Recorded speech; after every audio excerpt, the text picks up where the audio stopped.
All right, here we go. What's up, YouTube? Wait for a couple people to get in here.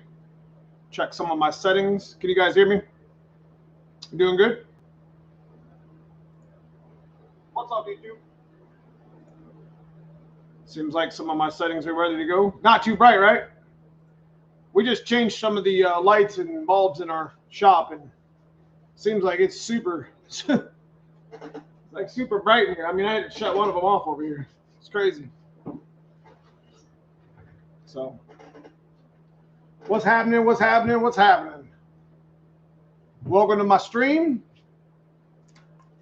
We usually do this once a week on Sundays at around 8 o'clock. I know it's the football playoffs tonight, so I appreciate everybody showing up that did or that will. I mean, I like football too. I got to watch a little bit of the games earlier, so appreciate you spending your evening with me with that sort of thing. What's up, Treetop Dan or Treetop Tom? What's up, Robert? Mike Straminsky, what's going on, cousin Paul?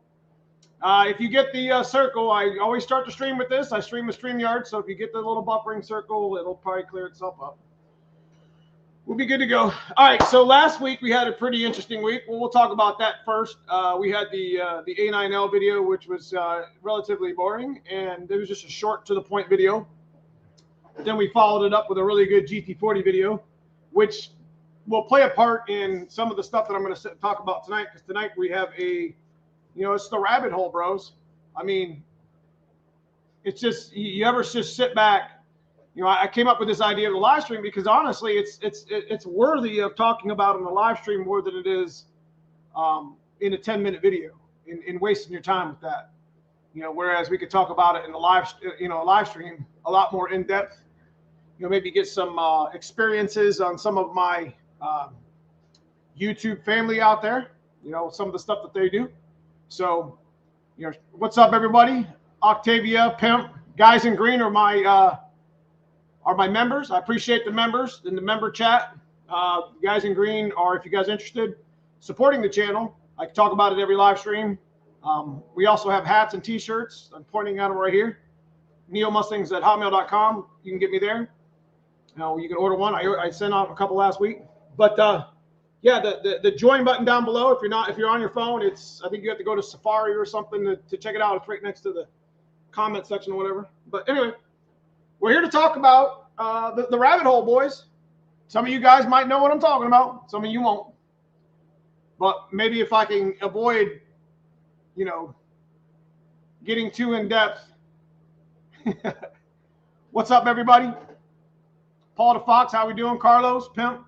What's up, War Admiral 363? Good to see you. Okay, so as you guys all know, we've all done it. It's a rabbit hole. You can see it in the thumbnail.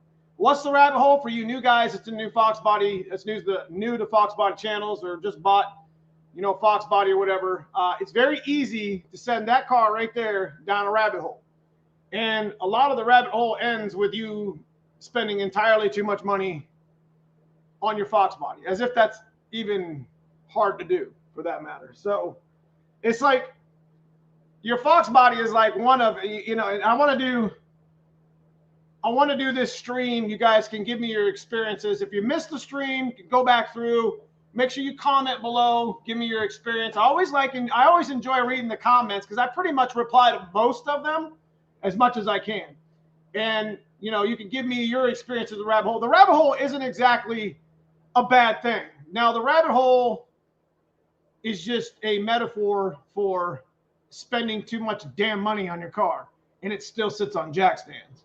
So I've done it. I've done it with, I don't know how many Foxbodies, and it's not even just the Foxbodies. I just did it with my, with my black diesel truck that got hit twice. It's ridiculous. So I'm going to share some of my experiences with you guys, and we'll talk about Foxbodies tonight. And I got a list of stuff over here to talk about. So I'm pretty much prepared. I like to be a little more prepared for like the stream. I do a little bit of homework, like writing a thesis here, bro. But I like to have a good, engaging stream with you guys. That's why I do it every Sunday, and I think it's a good thing. Mike B, I appreciate it. Welcome to a new member. That's a crazy little balloon you got going on there. I appreciate you supporting the channel. Welcome to the membership. You have a budget and a game plan. That's right. So the rabbit hole. Okay, so let me start by saying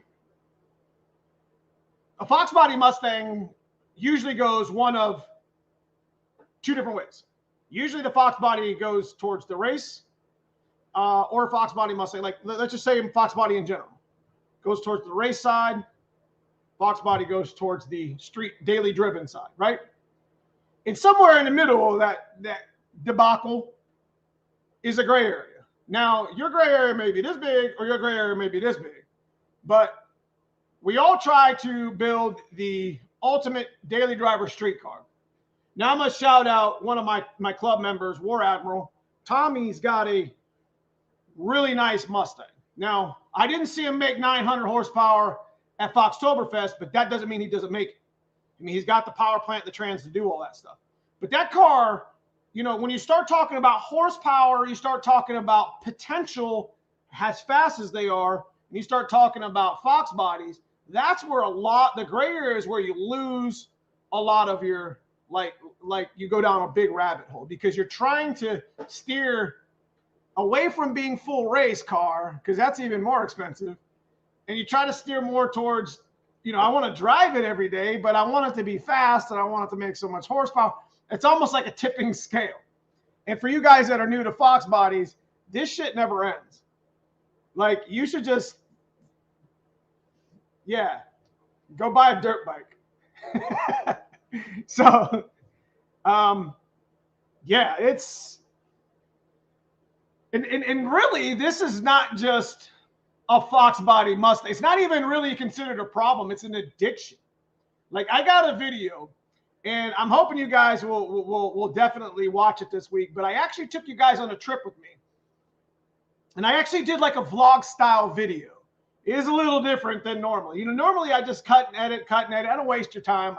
You know, we talk, we BS. I make a good content like I did last week with the GT40 video. If you watched it, my editing skills are pretty good. I just don't like to waste your time with the ums and yeahs and the and like this 10 seconds of not knowing what I'm talking about. I like to just get it done, nice video, and then you guys to enjoy. But I took you on a pick, and it's a Fox body addiction. And in that, you know, in that gray area that I was just talking about, there's an addiction that'll throw you right down a rabbit hole. And this could really go for a lot of cars. It's not just Fox body Mustangs, but what makes Fox body Mustangs so beautiful is they're highly moddable. Like, I don't know how many of you guys played with model cars. Like, I used to build model cars. I used to play with the racetrack cars, with the slot racetrack cars. I did all that stuff, you know, and I modded the shit out of my car. So it's been in my blood since I was a child, you know. And Fox bodies literally have a part for literally every inch of the car. There's bolts, there's 5 different header panels, 3 different companies that make bumpers. There's unlimited amounts of different cowl hoods, including ones that sit so high you can't see. Yeah, whatever. So, you know, as I go through my bullets here on my little thesis statement, if I miss some chat, I apologize. I don't think I will, but yeah, it could really be applied to any car, but Fox body Mustangs are like a little bit different than any other car, because most of the other cars don't have as much aftermarket stuff as Fox bodies did. And it goes from LED ridiculous taillights to like OEM window trim. It's crazy. So let me get into some of my comments and I'll continue rolling. You know, I like to come at you guys with a stream that's highly discussable. Let's put it that way. What are Fox bodies trying to get the rabbit in a hole? That's right. What's the trick between 5th ratio, about to replace my 5th, and not sure what's equipped? You should be okay. I actually had a, okay, so I actually just had a daily mine up till 2 weeks ago, caught some snow. Yeah, definitely don't drive that in the snow, Tom. Please, please, please don't drive that in the snow. Please, please. So, is a rabbit hole or a foxhole? Yes. Yes. That's exactly what I'm talking about. Yes, crusty clone. Yes. It's a Foxbody power addiction. That is correct. Superfly. Okay, so moving on. Been working for 3 years. It keeps getting out of trouble. It never ends. Try buying aftermarket parts for a set. Right. Try buying, exactly. Try buying parts for something else. Like Foxbody Mustangs are so, it's a great genre. I mean, we're literally taking over. I mean, look what happened to the Cobra and the Cobra R prices. We're literally taking over, you know, by storm when it comes to like the collectability. And the nice thing is even since Anderson Ford Motorsports, which my man Donnie B is here in chat, check out Anderson Ford Motorsports. They went all in the 90s on all the aftermarket stuff. I'm telling you, even since Anderson Ford Motorsports, I'm telling you, it's Foxbodies have had many upgrades. And that goes for K members, you know, engine swaps.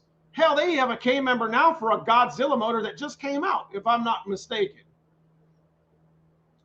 Okay, Trey. Freaking rented a shampooer today, cleaned some of my seats, went to remove my seats, and damn stud broke. Had to buy a brace repair kit, all excited, and bam, of course, more money. Right. Can you get a shout out? What's up, my dude? Hey, what's going on, B? If you want to join the chat, we could try to double it up if you want to get in on this. I could probably put you on the screen. I have never done that before. So, you know, text me and let me know. I have no problem with that. So, yeah. So one of two ways, like your car either goes race, full race, which is like a stripper car, which is like a purposely driven car. Hamlin Motorsports, they're doing a, they're doing a Coyote. He has a purpose for his car. I'm sorry. Jason Fields, I appreciate the super sticker, man, for supporting the channel. $9.99, man. I do appreciate you for supporting the channel. Let me get back into it. Hamlin Motorsports, you know, he has like a race car. And then there's people out there that, you know, light as might. My buddy's the same way. I got a lot of friends that actually race Foxes and race other cars that are just, you know, lightweight, horsepower, naturally aspirated, whatever. And then, like I said, you got your daily driven cars like my black car. My black car is on the right side of that gray area that foxhole as clone had mentioned. So you guys want me to try to get B in this? B, what's your let me see if I can do this. Is it brutalvlogs@gmail.com? Is that right? So anyways, that is a warning for you new Foxbody guys that are new to the channels, that are new to, you know, like this is my first Foxbody. Is it like it never ends? Like it never ends. So hang on a second. I'll see if I can get B in here. It's a good topic.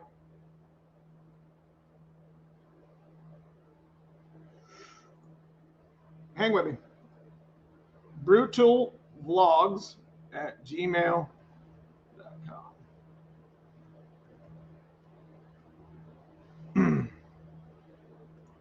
All right, I sent it, B. See if it actually lets you in.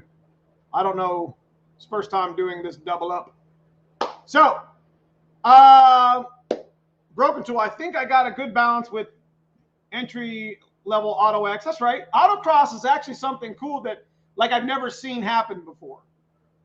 Like, I've never seen, like, somebody vlog a lot of that. You know what I mean? And that's a whole, got it. Let me look. Okay. So what's up, Smurfit? If you guys don't know who Smurfit is Cousin Paul's wife. She's also my photographer, videographer by chance. And shout out to Cousin Paul, guys. His birthday was the other week. So make sure, if you didn't already, make sure you throw a happy B-Day to my dude, Cousin Paul. I need him here.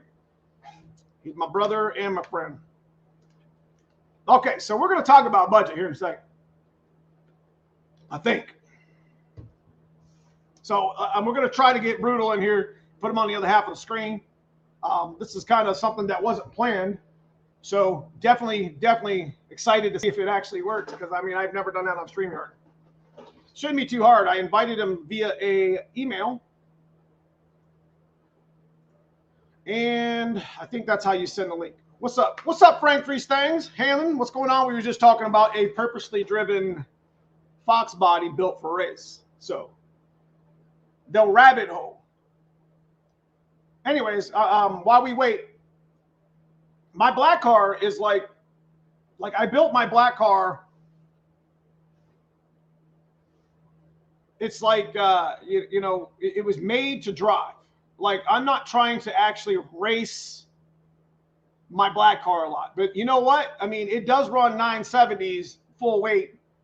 And I just got a hot tip from Precision Turbo that they're making new housings for my turbo. So I'll be able to actually make more power with my turbo. Because right now I got too much back pressure going on in it. And back pressure on a turbo system is not really a good deal. And I basically built that car to, what's this? I basically built that car to drive a lot, you know, with full exhaust and a full interior and stuff like that. So running 9s in that was just a accident for the most part. But Nathan Tuck, everybody is coming in. That's right. Come on in. Come on in. We'll hang out. We'll talk about some of this stuff. So in the end, you know, whether you're purposely built race car or you're trying to daily drive and have a fast, high horsepower Mustang, it doesn't matter. You'll reach what's called a, you know, you'll get to a, like a point in the build where once you step past this, you've already spent too much. And the nice thing about Foxbodies and the prices, and we talked about them last week, is the fact that the prices make that number actually go up. Does that make sense? So it gives you that little bit of gray area to spend a little bit more money on your Foxbody, making it nice. But here's what a lot of people don't get is we waste so much time and we waste so much effort trying to make them go fast that we forget the restoration and the paint and like the interior. I can't tell you, man. I can't tell you how happy I am to get into my black car, which makes plenty of horsepower. It goes plenty fast enough at the track with some slicks on it, right? Because I'm not going to drive it on the street tires. And I know it's got a backed up turbo and I could make more horsepower, so the potential's there, but nothing is better than getting in it and having a full interior, even though I got a cage in there, and just chilling, you know, just driving the shit out of it. And that was that great, but that cost me a lot of money to get there. You see what I'm talking about? Right now I'm chasing the rattling rabbit hole. My damn turbo car has many rattles. Woo. If it's coming from the torque box area, you should probably check your torque box bolts. What up, B? What up? You guys hear him? See, can you guys hear me? Yeah. This is dope. What are we talking about tonight? We are talking about the rabbit hole, my man. The rabbit hole. Yeah, that's definitely a thing. I would say that green car is a rabbit. I think my next video, we're going to actually talk about that a little bit. So that's a very good topic. Yeah, I mean, it's definitely like I have like this. Look at this stuff, dude. What am I doing? What is that? Yeah, so I read comments. Let's see. Yeah, I had all these ideas loud and clear. Here we go. Foxhole. Yeah, exactly.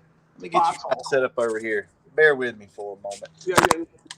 So we were talking about, you know, it's always like it's a struggle to make the car fast and make good horsepower, but it's a struggle to have it daily driven and to make it like a show car, race car. It's just, the cars are just, they're too fun, and it's easy just to. I 100% agree.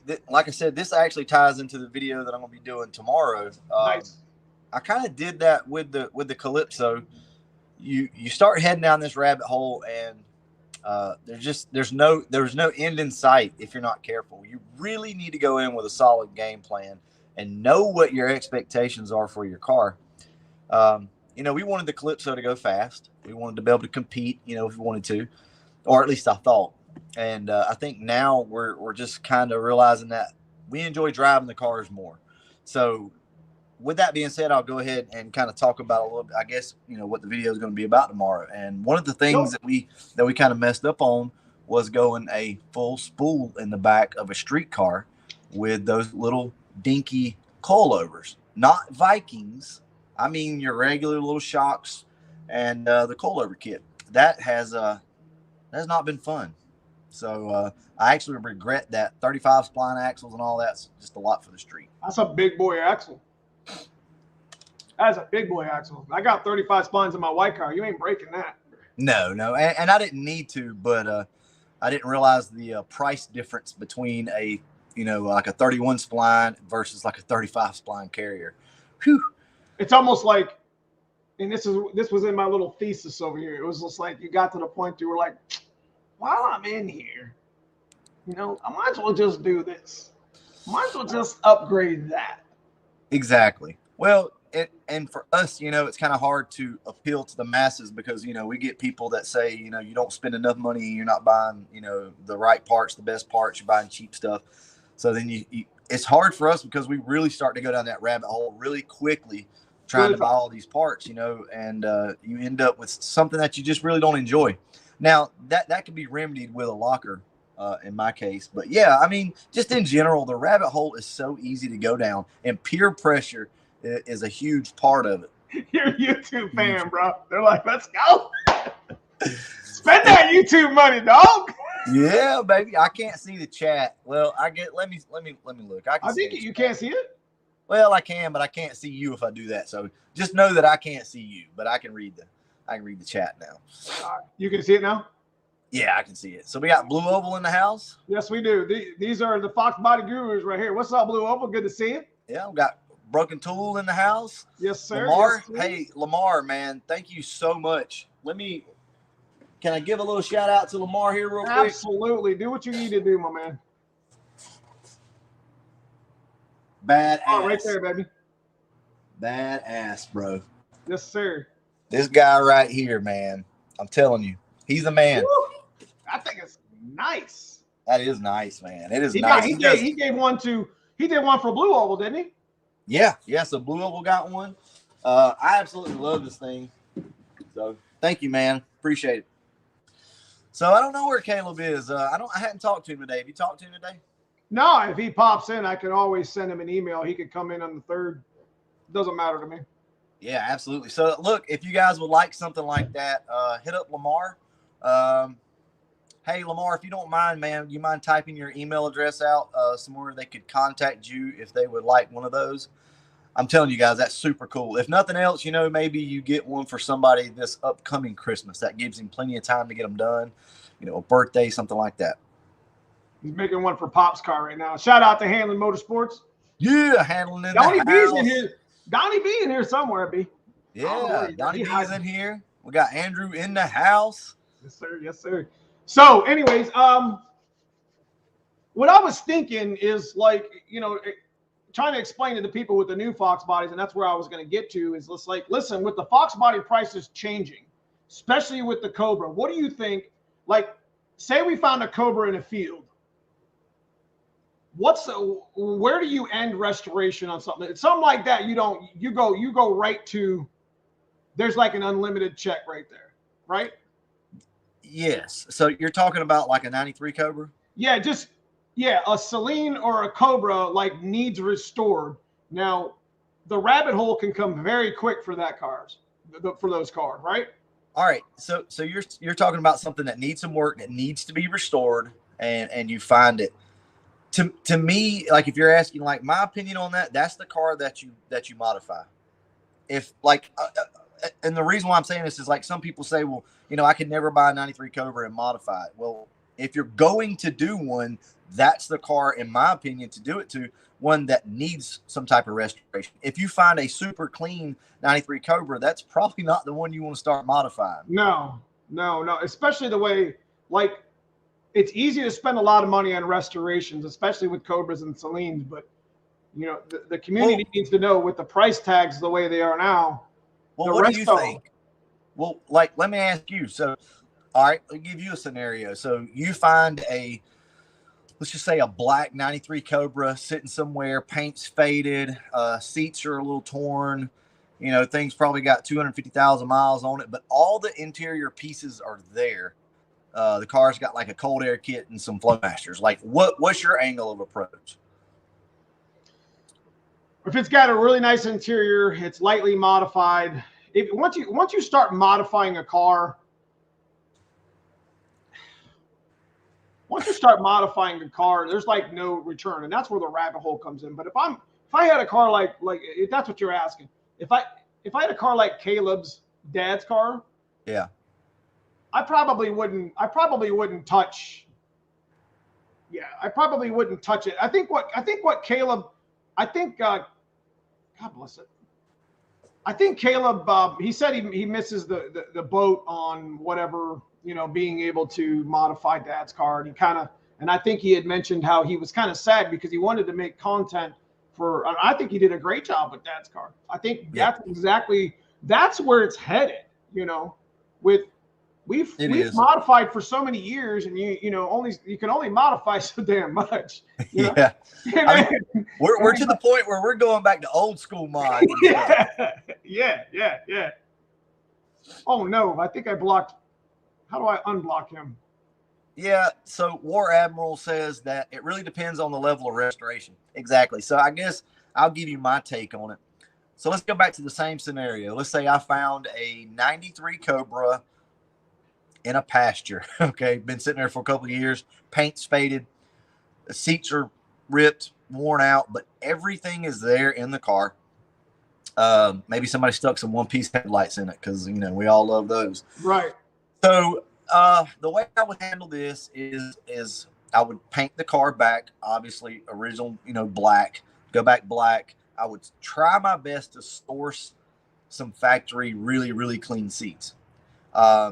Clean the car up as best I could, put some, you know, regular 3-piece headlights back in it, or 6-piece as some people call them. Headlights back in the car, maybe even try to find some OEM stuff, and pretty much just like leave it there, leave it clean. Because if you start taking it too far, and you like, this is where the TMI upholstery is not going to cut it, right? Let's say this is a tweed car, not a leather car. Right. The TMI upholstery is not going to cut it. You're going to have to find something that's in good shape that you can replace those seats with, and kind of go that route. Now, as far as like modifications and stuff, if the car had a cold air kit, I would put the air box back on it. If it had exhaust on it, I would leave that. No issue there. But there again, it all comes down to, you know, what do you want to do with the car? Are you trying to sell it to make money? I personally don't buy these cars to sell and make money. So for me, I would probably modify it and do it the way I want to. But for most people, I think that would be where I would stop. In other words, let's go over again, paint job, find some really good seats, factory seats, maybe some factory headlights, and get this car back where it was, clean it up as best you can, and let it be that. I agree. I would modify it. For sure, I would modify it. Me personally, but. Man, this is great, man. We always talk on the phone all the time. Now we can actually, once in a while, get so like if we just ignore the chat right now, boy, me and Neo we'd be throwing snowballs, bro. We have some very spirited conversations. Me and Neo, I'm telling you, man. Me, him, and Foxcast, we do all, you know, we talk a lot, and I'm telling you, we're all brothers from a different mother. That's right, for sure. I appreciate you, Ryan, for supporting the channel. What's a good starting point for as far as trimming stock coil springs in the 89 Vert? Don't want to ruin the ride. So definitely half a coil each. I cut all my coils. Never go more than one off the never off the rip, because then you jack your car down, you're like, yeah, that looks good, and then you drive it out of the garage and it's like it's got a Carolina squat on it or something. Exactly. So That's really hard to say because I've had cars, depending on the weight of the car, Right. where that matters how much you cut. This is what I'll say, and this is the way I always handle it. I play with the isolator thickness, so Yeah, I'll take okay. an isolator out, front, back, and believe it or not, that'll change your car by about 1/4 of an inch ride height, which doesn't sound like much, but it is when you're trying to level the car out. I'm big on stance. I know you are too. You just did the video on that. Yeah, man. Like Damn, that we looks can, good. we can go over here now. Yeah. There you go. You on your phone, aren't you? I love it. Yeah. Yeah. So, Look how dirty that is. so as you can see, we want the stance perfect, right? Nice. I mean, that's the way we want it. So it really just, to me, it comes down to whatever you like. Neo, what are your thoughts on cutting springs? Like, what do you think about that? That looks good right there. Yeah, I mean, but like, what are your thoughts on cut springs? A lot of people, they throw shade at the guys that cut springs. Man, I've cut a half out of the front when I was running the old school K members. And I always cut off 3/4 ish. I think my black car's driver's side needs to get a bigger stipper spring in it, but they're all one cut.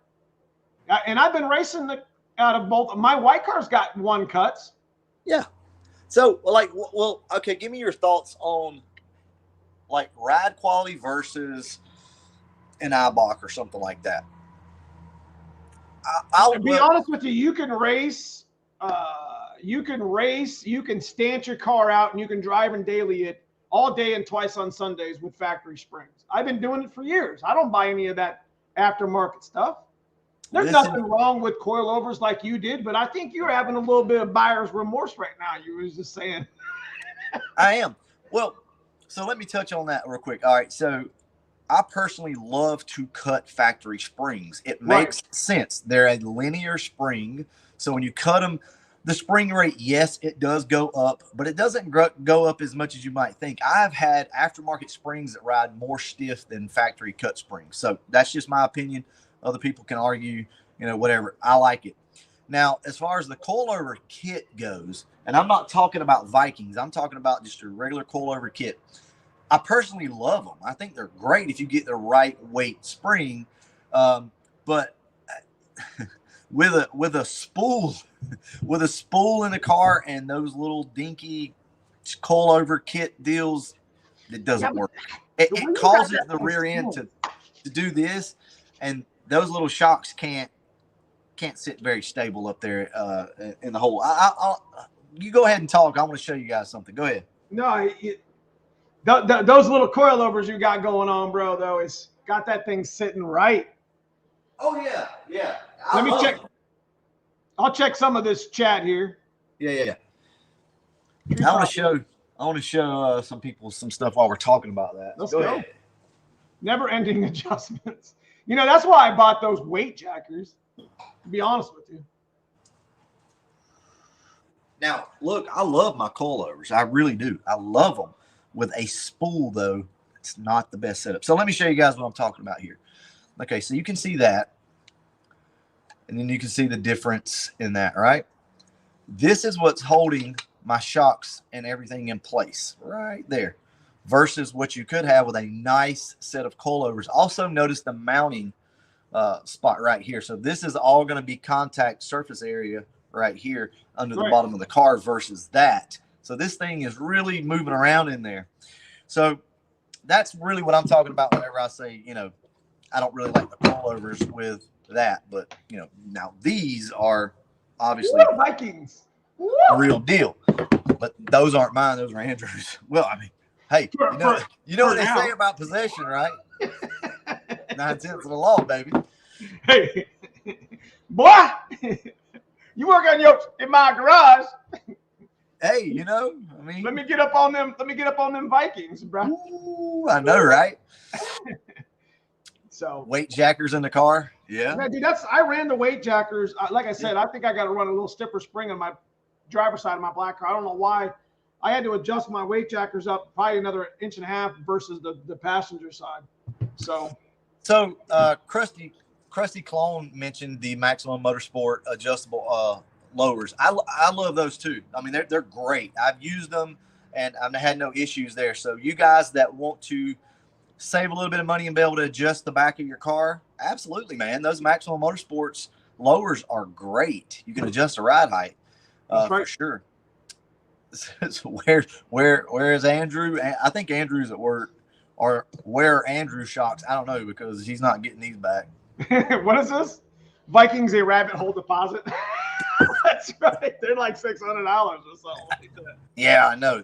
They're not mine, guys. I promise you, they're not mine. I can't afford those. So, well, so what else? Like, where else does a rabbit hole, tend to take people? Okay, so where I was going to go with the rabbit hole in some of my discussions was going to be simply, the restoration versus, like, everybody. I get so many DMs and I get so many DMs and I get so many questions like, what would you do, Dan? I want to build a stroker. How much would you charge me to build a stroker, a short block? I want to get a TKX. I want to get a T56, blah, blah, blah. And I'm just like, stop. I'm like, did you see what I did to Project Hot Wheels? Like, just put a turbo kit on it. Run an A9L. We've been talking about A9Ls. If you ain't got no wiring, run Terminator or something. I'm like, just take your stock motor, rebuild it like I did with Dad's Fober motor, and just put that on-3 kit on it. Like I could, okay, if we're gonna, I see Foxcast in the house. Shout out to Foxcast. Yes, sir. Hey, I sent him a link on email, but I think he's just chilling. So it's in your email if you want to pop in, Caleb. All right, so if everybody's cool with us just kind of rambling and ranting like we usually do when we're on the phone with each other, then I'm going to take a moment. Yeah, I'm going to take a moment to do that just real quick. I promise you I won't take up much time, but go ahead. This is got all time all night. This is a conversation that me and Neo would have. This is how this would go. I think most people are just completely unaware of how fun these cars are. I think people lose sight of how fun your car is when it's stock-ish, stock block, small turbo, supercharger. We do this. Me and you've talked about this. We lose sight of how fun these cars actually are, and we start to get in this competitive mode, and it always bites us in the ass, if I'm just being honest. Guys, if you're new to this and you're wanting to get into the horsepower wars, if you will, maybe there's a scene in your town and you want to compete, maybe there's a guy at the track, look, just be cautious is what I'm saying. Like, really pay attention, because I promise you, the further away from stock you get and drivable, the more you're going to want that back. So that's all I can really say. Just be mindful. It is definitely a rabbit hole that is endless, very deep.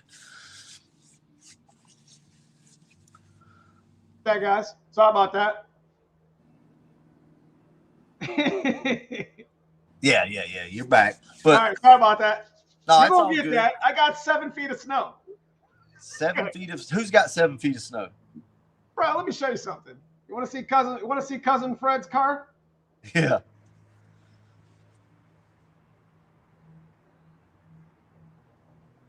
Where's it at? Hold on. So you guys get Blue Oval says it happens to all of us. Go ahead. Yeah, so Blue Oval says, I'm not chasing horsepower no more with my black coupe. It's a rabbit hole. Guys, listen to Terminator guys that have been doing bro. this. Listen to the guys that have done this and done this and done this. There will always be a need for horsepower and a lust for horsepower for sure. But if it's your only car, and it's your only Foxbody, and you take it too far, you're going to want it back, and it's really, really freaking hard to go backwards. It's easier to modify to make a race car or a really fast car than it is to go backwards. And it's just a mental thing, because you're having to take all these expensive parts off that you're not going to get any money for. That. Right. So it's really hard to go back the other way.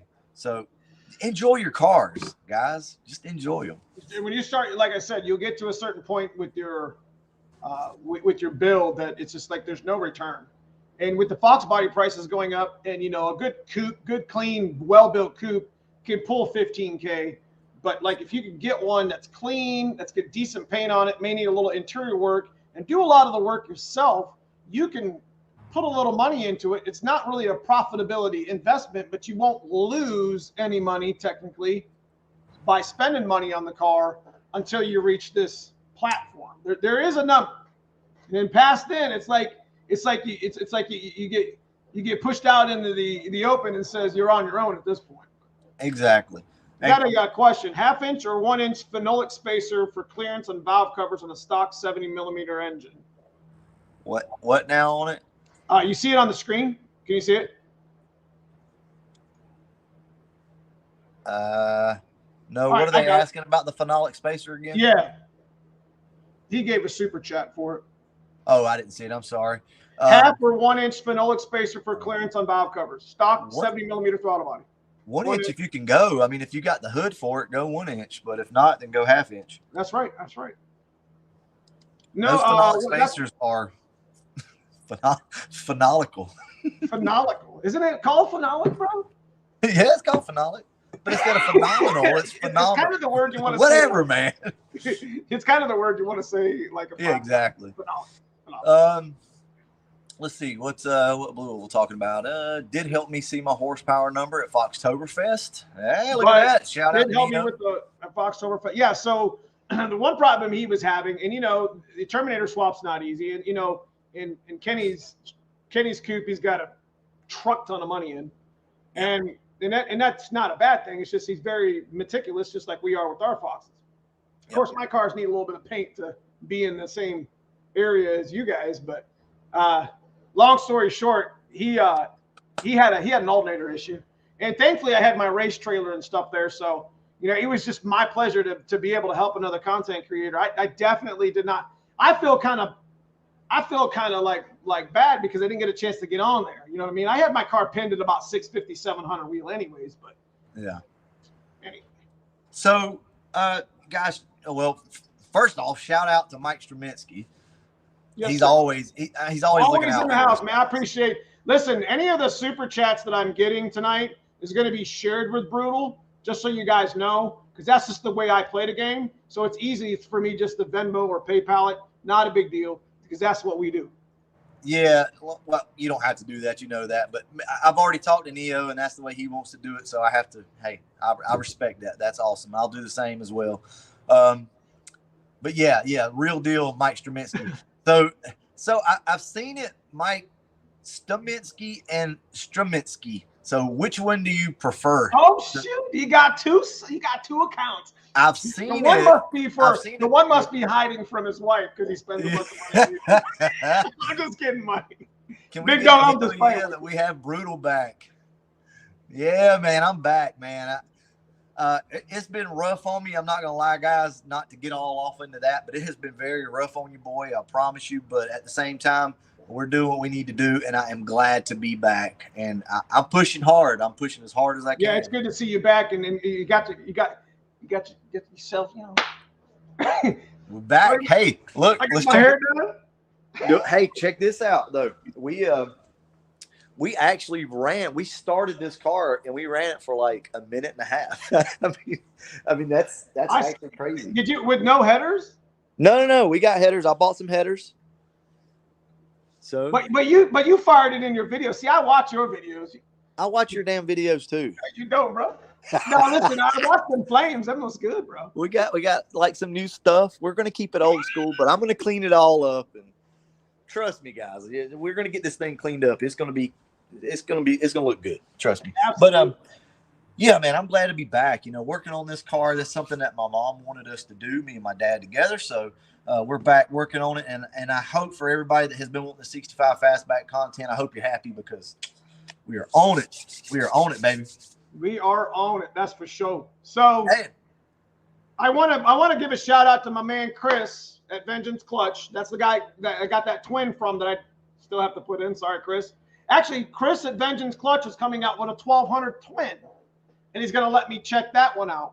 So really, yeah. So Vengeance sent like literally overnight, drove it to Kenny because Kenny was having an issue with his clutch too right before Foxtoberfest. So Kenny at Blue Oval was really having a hard time making that event. So him just getting on that dyno and getting it done it just speaks volumes of how much effort it took. You know what I'm saying? So right. Well, I do want to give a shout out to Vengeance, not because they sponsor the channel, but because what they did that very, and the clutch held. It didn't have any break-in period, and it held at 738 wheels. So, or 32, I don't remember, Kenny. What was it? Yeah, we actually still need to put a clutch in the Calypso. For whatever reason, that clutch just didn't hold. But if that 1200, I'm going to be honest with you, before all of our snow melts by April, if that 1200 is already done and in production, then I'm definitely going to, I'll just send that one to you. I don't give a damn. Yeah, we'll work something out. I know you have, ties on your end. So however that works out, if it doesn't, it's fine. Yeah. Shout out to Carlos Rivera for the super sticker, my dude. Appreciate it. Appreciate the support the channel. Appreciate it, man. Thank you. Got a little celebrity in the house today. Yeah. So Foxcast Media says we got Handling Motorsports and Vengeance Clutch on board for Ford Takeover. Did y'all guys hear that? That's what I'm talking about. So yeah, they took Andrew I talked to Andrew Hanlon pretty often. He, like I said, I had a pretty good relationship with his mom and dad business wise before I even met Andrew, and he's really bringing it with the with the vengeance and the hand, and the actual, like, what am I trying to say here, man? I'm reading comments, man. Shout out to Greg. Thank you, Greg. We appreciate it. Yes, Greg. He's really bringing the business to the, like Bob doesn't care too much about it, and I think he looked at Andrew and he was just like, why would he give him a TKX? And it's just like, I think it's served its purpose, and I think he's actually seeing what we're talking about. Appreciate Greg for the $50 super chat. Like I said, we're going to be supporting the channel, and I'm going to be sharing that with Brutal. So I appreciate everybody. Yeah. Blue Oval, man, vengeance saved my life. McLeod was slipping 732 wheel. All right. Oh, hey, what's up? Stephen King says, what's up with Dart? Are they done? Oh, okay. So, just to let you guys know, I'm building another 363 on the side, but I don't hide them secrets, but it is what it is. We were going to do a Dart block, but from what I understand, their foundry caught fire. They're not going to be building any blocks for a while. So what was out there is out there. Okay. So I'm saying here, so somebody correct me if I'm wrong. I know somebody out there. All right. So the Foxbody Illuminati is about to speak up here. If y'all thought Foxbody prices were about to go up, try to find a Dart block. Well, yeah, it's already started, because I think the old Dart blocks were $2,000, $2,500. I mean, people are, some people buy this stuff, put them on the shelves for builds. I mean, it's $3,000. I mean, it's ridiculous. Yeah, it's crazy. Absolutely crazy. I saw a T-top car. The guy had just cut the top of the car off. Did you see that on Facebook? The whole T-top with you talking about that red one, that off red one? No, I think it was blue. I can't remember. It was just the top that the guy had cut off. $1,200. I'm like, I'm telling you guys, these prices are going through the roof. Now, this is the thing. Every time something comes across Mecum, or Barrett Jackson, everybody's like, "Oh, don't buy into the hype. That stuff doesn't matter." Okay, well, look, we've been doing this long enough to know the shit does matter, whether you want it to or not. Anytime these cars sell for big money on Mecum and Barrett Jackson, it affects the prices. That's right. I don't want it to, but it does, and that is just the facts now. So you can watch it, guys. If there's one thing that we do know, it's how this market progresses now, and this stuff matters. Whether you want it to or not, it matters. And I just don't see these prices on these cars going down anytime soon, sadly. Well, yeah, and the only thing that, you got to look at it optimistically too. I mean, the more the Foxbody prices go up, the more you can spend on your car, and you won't be in a negative equity. See, like the Foxbody this price, guy. So the Foxbody prices for me really doesn't help me, because I'm not selling any of my cars, So I'm just right. Just like you said in your video, man. It's just, what do you do with $50,000? It pays some stuff off, but then you lose all the memories. That's right. Doors, roof, and all. It was blue. Yeah. So GS 462, he saw it on Facebook, and War Admiral saw it too. Yes, he wanted $1,200 for it. I'm telling you. It's absolutely ridiculous. And look, yeah, Neo, he says Neo just justified the rabbit hole. Pretty much, man. I mean, these are. Hey, listen, like I said, you can justify. That's exactly the truth. Because I'm like, I laugh, I sit over here and say, well, I got about 30K in this car, so I'm probably in 2037.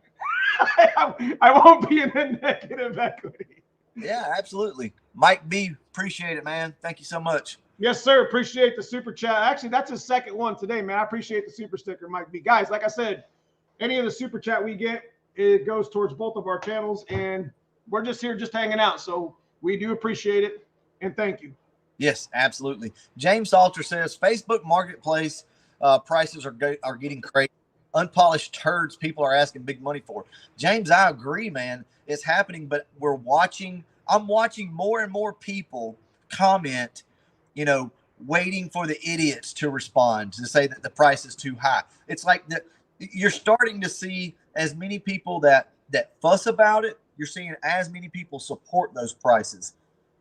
It's crazy. It is what it is. Look, we don't drive the market, but we are very aware of it, just like you guys are. And there's nothing you can do to stop it. It is what it is. It may stop on its own, but there's nothing that any of us can do about it. So yeah, you can see the chat when I bring it up, B. Like when I bring it up on the screen. I can't see hold on. I can. You know what I'm talking about? Like his comment. You can see that? Yeah, I can see. I'm having when I look at the chat, it covers up our video. Oh yeah. So I won't do that then. No, that's fine. I was trying to read the chat. I can see a little bit of you in the background back there. Okay, so budget ball and garage. I'm looking to buy some rear bolt-in coilovers. This is your question. What spring rate is a good would start with? 150? I'll be no prep racing. For the rear? Yes. Really depends. I mean, are you wanting separation in the car, or you want the car to squat? That really, in my opinion, depends. That's your question, because you just talked about in your video when you were doing your coilovers on that. Yeah, 150. In my opinion, 150 is a little stiff for me. I agree. But I mean, it depends on how heavy your car is, what you got, where your weights move to. Guys, it's hard to say. I would hate to tell you a number on that. But I tell you what, anybody else in the chat that's got any recommendations on what weight spring to go with in the back for a coilover setup, go ahead and post it up now. I don't want to be the reason why you hate your car. All right, so I got a chance to meet Ford Blue Gauge over on Funky 50. He says, I'm in love with Foxbodies. I keep buying them up. I do sell them sometimes, but I really try not to. I recommend everyone buys them up and sets them up. That's right. Yeah. Hey, I can see it whenever I see it highlight blue. So yeah, I can see it. Oh, okay, cool. But I see it now. There are some Foxes coming up for sale since the gas prices are going up. Man, look, I'm not gonna talk about that. True motorheads and gearheads don't give a crap about gas prices. Nope. Well, because I run on E85 anyway. That's only $2 a gallon. It's like, honestly, I think the more gas it uses, the more people will pay for it because they think it's faster. So it's like, the more horsepower, the more gas it's going to use. Night, Smurfit. We'll see you. That's cousin Paul's wife. Good night, honey. I'll see you later. I didn't know that. Yep, Smurfit is. You can see the old. We just actually got rid of that hatch. Cousin Paul's in here somewhere, and I think he's probably. You can see the PS photography or whatever. Ooh, what's GS 462 again? Thanks. Yeah, appreciate that. Thanks for the help. I'm just getting started. Yeah, man. So, like I said, it's Neo algorithm. If the Foxbody prices are going up, then so isn't the ability to spend money. Exactly. Second, there was a comment that something about motorsports. Yeah, here we go. There it is. Yeah. Go ahead. Chris Too Far says Maximum Motorsports has all the info you need on choosing your suspension parts, spring rates, etc. And that's true.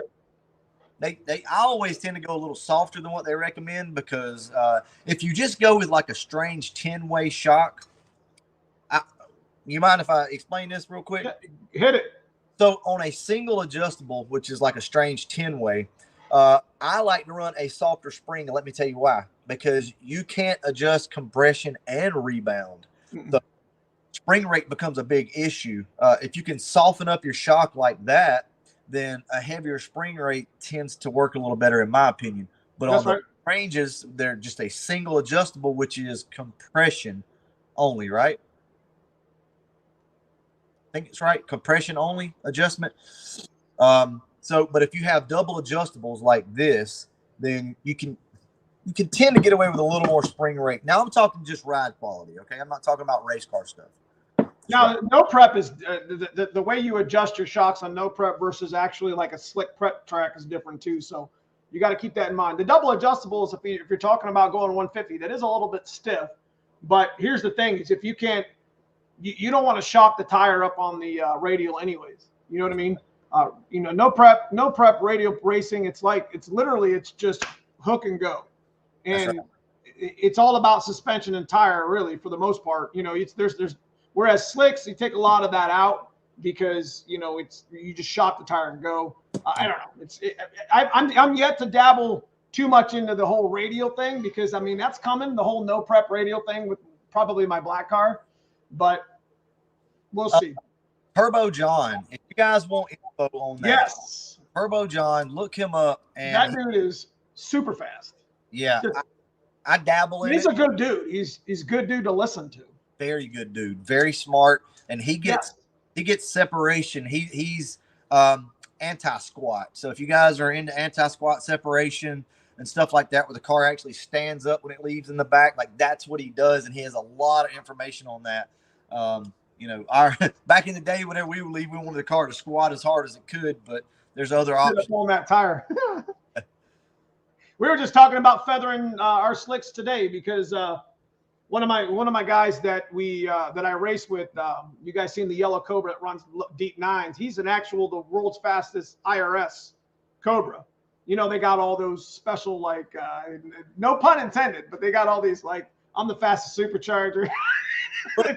My buddy Zach has the fastest stock block supercharged 6-speed car in the world. Jesus.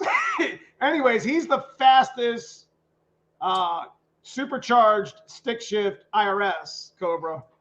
But anyways, we were just talking about feathering tires. There was something came up in Stick Shift Nation or something like that on Facebook about, and I how many passes does it take for you to switch your I flip my slicks every 3 passes. It depends on the track too. If there's a lot of good prep, I'll come up on 2-step and I'll check them. You know what I mean? They'll feather. It's kind of hard to explain, but they'll roll over. And that's another reason why you have to be really careful with these tires on the street. Like a Hoosier. I love my Hoosier drag radials. I've had a couple of them. My dad's got them, and they work great, guys, until you get out on a gravel old road and roll those tires over, and they become like little BBs all over the tires, and they don't hook anymore. You better find you somewhere really good to do a good solid burnout to clean them off. But they just, it's tough, man. Like a good tire for the street that's going to hook and going to give you some longevity and be decent in the rain. Like everybody wants that. So on a radial, you need to crush the sidewall. You need a ton of separation, well above 100% anti-squat. It's a good one, Paul. Yep, absolutely. And I'm anti-squat on the green car, believe it or not. But I've got too much preload in the car, and it unloads. It gets up on the tire and then it unloads too quick. More power would probably help, but we're just dabbling in it right now. What if Fox? Come on, Caleb. You got the email link. Put your hat on. You got the banner. Go get your phone out, my man. Hey, bro, comment. Hey, 90 10s and 50, baby. There still ain't nothing wrong with that to this day. All right. One more thing. I want to say this. All right, so we've been talking about all this anti-squat and all this shit. All right, that's cool, right? You guys don't have to do that. What Foxcast said right there still works to this day with a car 400 horsepower or below with some good tires in the road, okay? Yep. 90-10s and 50-50s and some damn megabytes or whatever you got on it, I promise you, man, will work. So you don't have to get into all this newfangled technology or what you're doing. The stuff that we're talking about is for the high horsepower cars to really, really work in the streets and things like that. Now, if you want to talk about stock bottom end stuff, if you want to talk about on-3 stuff, if you want to talk about small supercharger and a little boosted, I went years. Matter of fact, you guys will laugh at me, but I still have the what is it? The strange 10 ways. Yeah, that's what I got. Why are you laughing? That's what I got. So I still have strange 10 ways and cut rear GT factory springs in the back of my white car. And dude, I cut 127s, 128s, 129 60 foots on that car all day. I mean, it's on a 28 tire. I know, but I mean, we ain't playing around. I'm trying to put that thing up in the, I'm trying to look at the sky, bro. What's the problem though, man? Show up with enough tire to do the job, right? Yes. I don't really see what the problem is with that, but he's 100% correct, guys. We focus so much on stuff like this. Let me ask you. But I like that. How much of the how much of the audience actually needs something like this? Probably very little. Exactly. Listen to what Neo just said. Listen to what he did. That old school setup, what Foxcast is talking about, still works, man. You don't have to have all this new stuff if you're. And I'm at 90, 10 in the front, and I'm at a 50. It depends on the slick. I usually run it about 2 or 3 setting on a 10-way. They work. Strange 10-ways, and they're not a sponsor of the channel. I'm not out there trying to sell their shit. Excuse my French. Their stuff, because I know people got kids watching. So, I'm not selling their stuff, man. I'm telling you that the stuff works into the 9s. I'm unsubscribing to this channel. You said a bad. Yeah, that's messed up, my dude. So I get to keep all the money? Yeah. I'm just kidding. Please don't have to watch your videos anymore. You don't get that notification. Brutal's live.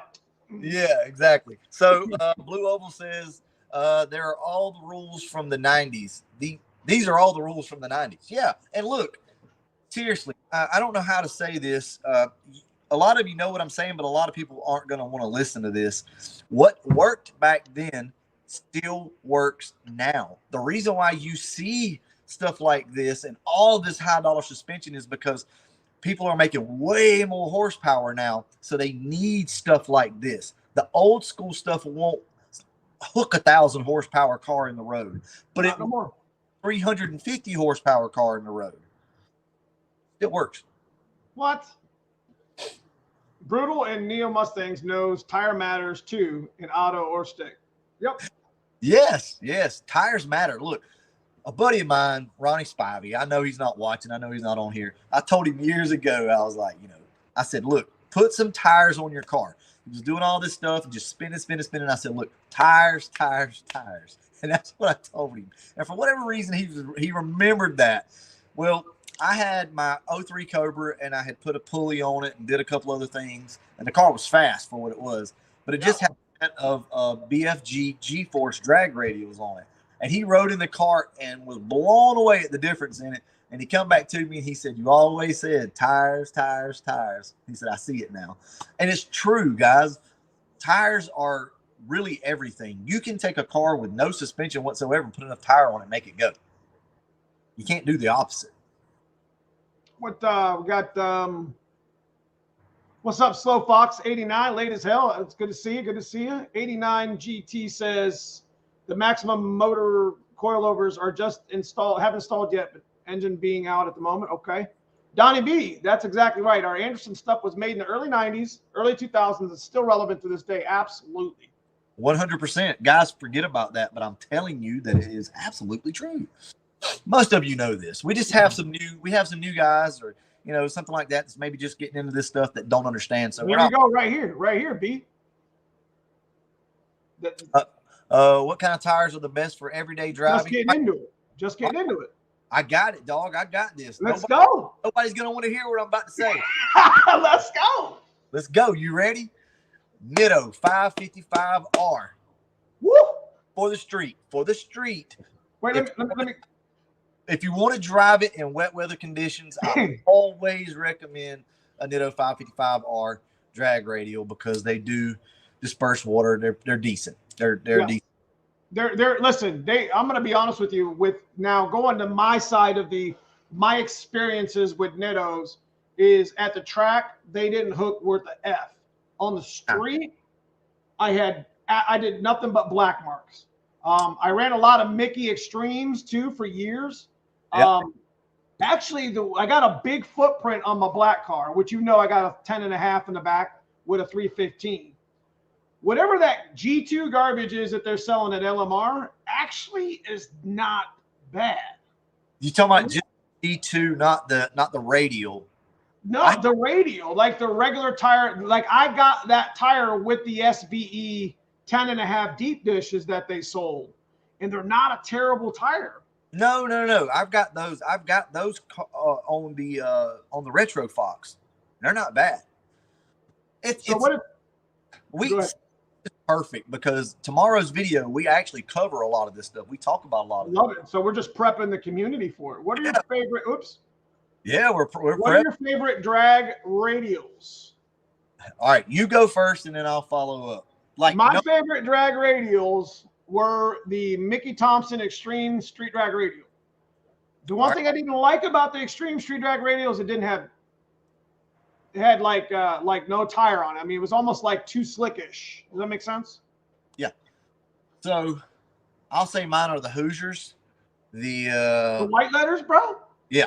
Oh. But they're again no tread. So it depends. Like you have to really if you're gonna drive it, like if you're gonna drive it every day, yeah, you're gonna want to go with some sort of like that Nitto he was just talking about. I think that's got a pretty decent tread on it for the most part for being a soft tire.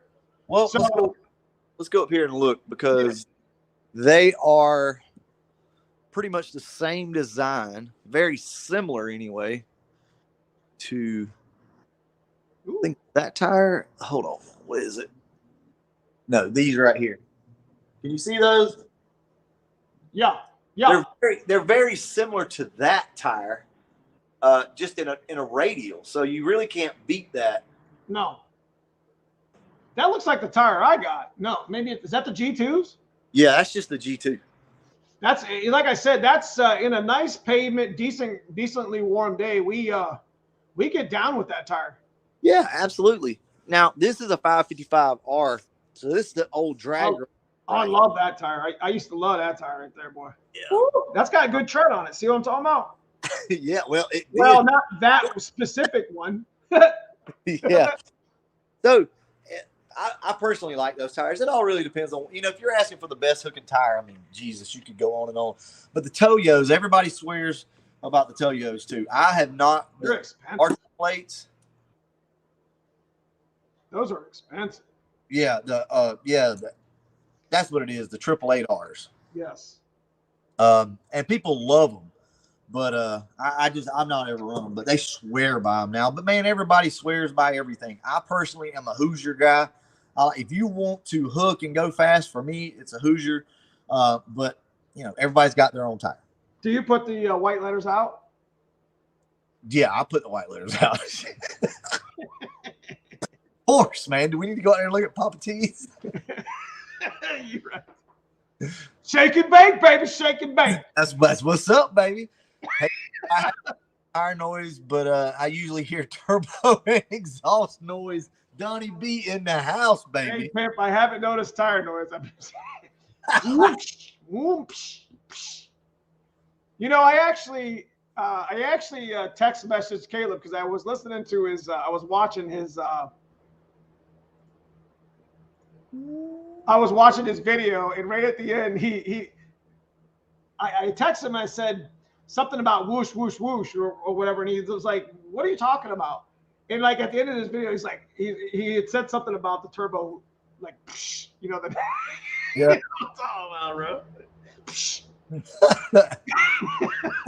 What did Tom say? Laugh my ass off. You put the white letters out so you can eat your hot dogs off the butt.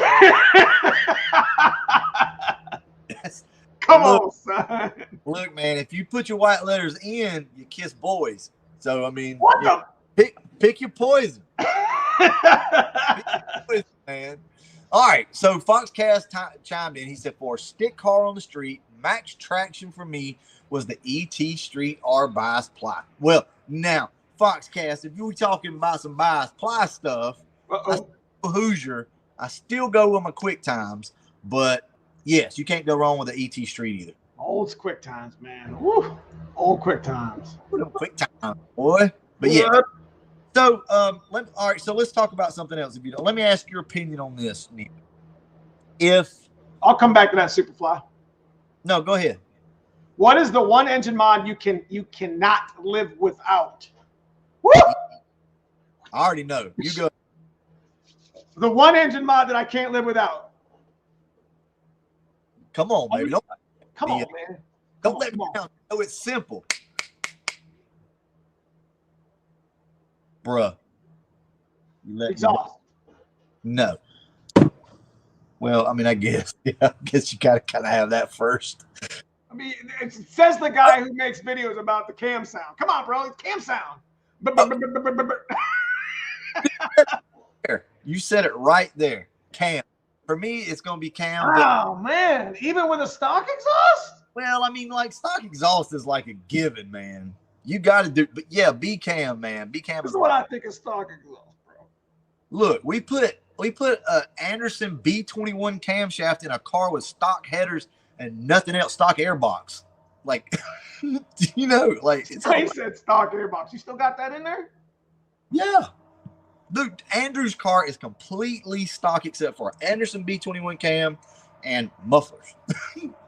I guess the first, I'm going to be honest with you. The one engine mod I cannot live without is, man, there's so many of them, but cam is a good one, definitely for sure. But I'm going to be honest with you. You know, what I do with Project Hot Wheels, I like pat myself on the back with that. I mean, it's just like I've rebuilt this whole stock motor and then I just slapped a piece of crap welded together turbo kit on it and went out there and made some power. And I'm like, man, this is what I'm talking about. It's a turbo kit for Neo, guys. It's got to be. You know, I said exhaust because I was trying to pick your brain. I was like, what would he say? I felt like exhaust was almost like a given, right? Like I think factory of Flowmasters, right? Any trick to removing frozen timing bolts? Apply some heat at the block where the because all that is all just like 30 years of garbage from the, because I think that's a blind hole. Yep, it is.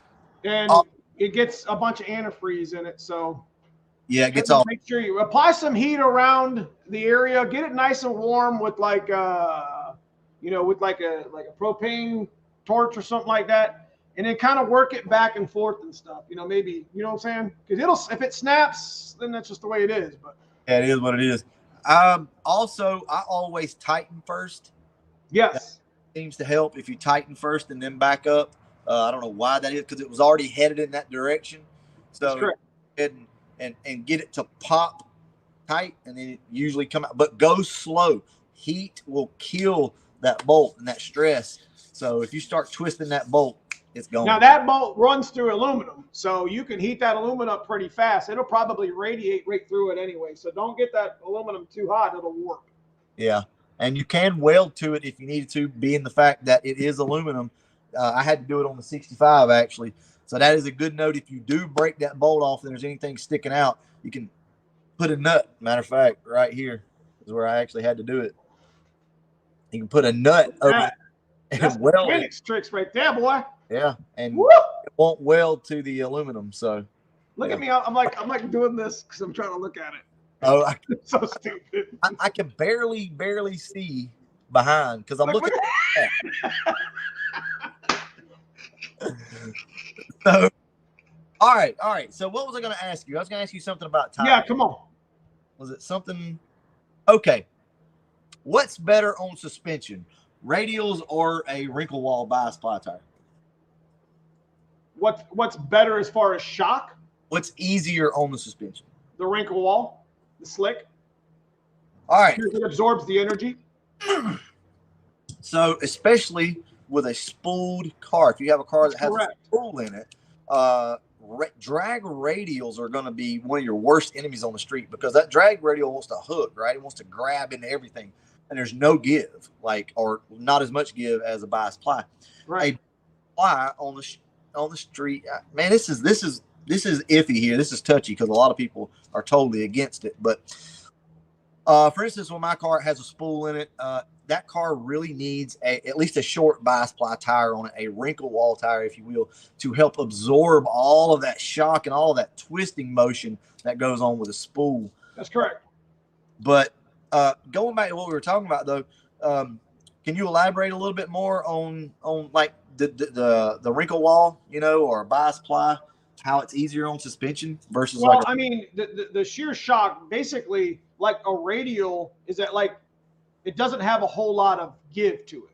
So like when a radial, like a lot of people at the track will try to run radials and they'll break T5s and they'll break axles left and right on radials. I mean, the nice thing about a radial is once you get it right, that tire is good for, you make your slight adjustments here or there on axle or suspension. But the nice thing about a slick is it takes, when the car squats and starts to separate when it leaves the line, or you do it on the street or whatever, it actually absorbs some of that shock and it allows it to kind of, you see what I'm saying? Yep. It takes some of that burden off of the gears and in the axles and everything, transmission, universal joints, everything. It's the reason why I can run 10s with a T5. I'm going to be honest with you. There you go. We went with a cousin Paul, and I know he's in here somewhere. Was racing my face-plated 500 at NMRA last year. That car supercharged only make like 320. So he was launching on a radial. That's an event you have to run a street drag radial on or run a radial dot tire. And he beat the out of Dad's car like 3 passes in a row, and it just snapped. It snapped the T5. And then when we put the Tremec in, it broke it too. Yep. We didn't have the suspension right at all in that car. Obviously, my dad's car is mostly stock to begin with. So, Fox, Dan, I want to thank you again for the fantastic shifter. My son is extremely jealous. All right, that's for Fox Days of Christmas. Yes. Oh, we did get all of our stuff finally sent out, guys. I do apologize anybody that was watching or trying to keep up with it. With everything going on, we just got behind, but we did get everything shipped out Friday on our end on my channel. So, what PSI do you run in your tires? Well, it all depends.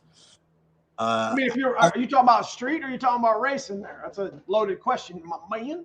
Yeah, on the street, I'm about 15 to 18. It just depends. At the track, it really just depends on the horsepower level of your car. And the reason why I'm saying this, I'm going to look at it from a little probably different point of view than Neo, because I have slow stuff. So for me, if I'm going out there with a 275, 300 horsepower car, I'm going to let the air out enough to get it to hook. Yes. Not really going to hurt anything more than likely. When you get into a higher horsepower car, you got to be careful of that because you will crush the tire. All right, go ahead, Neo. Superfly, any tips on proper shifting when racing? Oh, get after it, bro. All right, so the main thing about shifting with racing is your clutch. Like, in handling, my man Andrew he could teach a class on all this stuff, but I kind of just, when I race with my clutches, it's just like I always kind of overshoot. I got the best clutch on the market that makes like 1200 wheel. That's good for 1200, whatever. So I'm getting into the black magic where you do a lot of adjusting, but that starts getting into real race car stuff. But with the question that you're asking is any tips on proper shifting when racing? It's really just an art. You know what I mean? It's just like you practice football for 10,000 reps and you can run the same play to perfection. When we're shifting, like it's just in our blood. We've been doing it a long time. I know Nakia can agree with me because like the first thing I see when I see his video, I'm like, man, you shift the crap out of that car. I'll be texting him on his phone. But you want a little bit of slip in your clutch. That will help you with your shifting and racing. You don't want to like. I've had bad. I hate to say this company, but I've had bad bad scenarios or whatever with center force. I used to love center force dual friction clutches, but man, their organic disc is really good when it's with a Spec 2+ pressure plate. You know what I mean? I'm a Spec guy. You know that Spec. I love them. They got a badass. Those pressure plates are strong, boy. Yeah, you know what I like? Get me something. I'm ordering food here. Yeah. What now? A patty. Some old barbecue sauce on it. Woo! If not that, then give me a patty melt. That's fine. Every time we do a live stream, we do this. You always hungry, bro. You ever eat? Look, I'm looking over at you right now. You ever eat, bro? Hey, man. So check this out. So I got a little tip here that might help. Let's see. Can we get in the car with this? Let's do something different here. Are you gonna drive down the street? No. 75 degrees out. Dude, it's like 20 here. Let's see. I was gonna see if I could get you guys over here. Uh-oh. All right. We're riding B-I-T-C-H. So check this out. The way that I learned how to properly shift a car, like if you want to power shift a car, what you can do is actually like drive down the road, find a back road somewhere, and hold your throttle, not wide open, but hold your throttle at a cruising pace. Like you're running 35, 40 mile an hour, right? You're in first gear. Let's say 20 mile an hour. And you keep your foot steady on the throttle. Do not go to the floor. Do not release. And power shift at that level to start with. And you just pop it, right? And just keep your foot on the gas and pop it, right? The concept is the same no matter if you're wide open throttle or if you're cruising at 20 mile an hour. It's first you need to nail the shift, right? And that's the way I actually learned how to do it, and it worked out really good. Gotta be quick with it too. Quick. Gotta be quick with it. Handling Motorsports. Yeah. I see transmission rebuilds increasing after this live feed. But seriously though, that'll keep you from like experimenting at wide open throttle at red line trying to make that shift. Hold your foot steady at a certain RPM, and that's really hard to do, but don't move that gas pedal and just blurp it. And I promise you that's a good way to go ahead and learn how to speed shift. There you go. I think we need a burnout, he says. We need a burnout. a patty melt straight up burnout. No, I'm just kidding. Yeah. I don't think we're going to be doing that, James. Let's see. What's the quickest you guys have been with a stock bottom end? I'm not the guy to ask because like I have been. We went 10.001 stock bottom end, pinned wastegate on a bone stock bottom end with some Craigslist trick flow 170s and a hogged out GT40 intake. That's pretty quick. BA says that's how that third gear gets busted. Third gear gets busted when you get greedy. I'm going to be honest with you. There, you can power shift, and then you can try to strive for that perfection. Perfection is what'll bust them. That's right. And we get greedy. The quicker you get, and the more efficient that you get at shifting, you're going to want that perfect shift. That perfect shift will bust your shit. Because it is a matter of the gear not fully being engaged yet whenever you release That's correct. Plus, third gear is always at a disadvantage because it's the smallest gear of them all. Yeah. All right. Wayne's Busted Budget Fox. Appreciate the $10. I'm gonna share that with my man Brutal. We're gonna buy some parts, baby. Oh, we're gonna get some today. I'm getting some stickers from Brutal at shopbrutal.com. Yeah. Like I don't have like any shirts hardly available. All right, so let's talk about Ford Takeover real quick. Oh, okay. Hang on a second. Uncle Neo and Uncle Bruce said to shift without the clutch. Dude, that's awesome because I don't shift with the clutch with the TKX.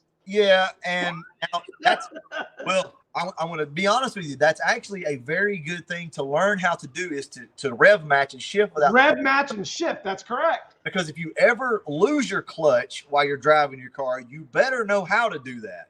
I've had to drive many a car, as we say down in the South. It's actually many a car down here whenever my clutch went out and you get stuck like in town and you have to start this thing up in first gear. Well, you got a pile of T5s down there, right? Hey, man, look, I'm only it's not too bad. All right, so Ford Takeover, which car are you bringing? Who, me? Yeah. Well, definitely bringing the black car, but I'm talking about bringing two. You're talking about bringing two?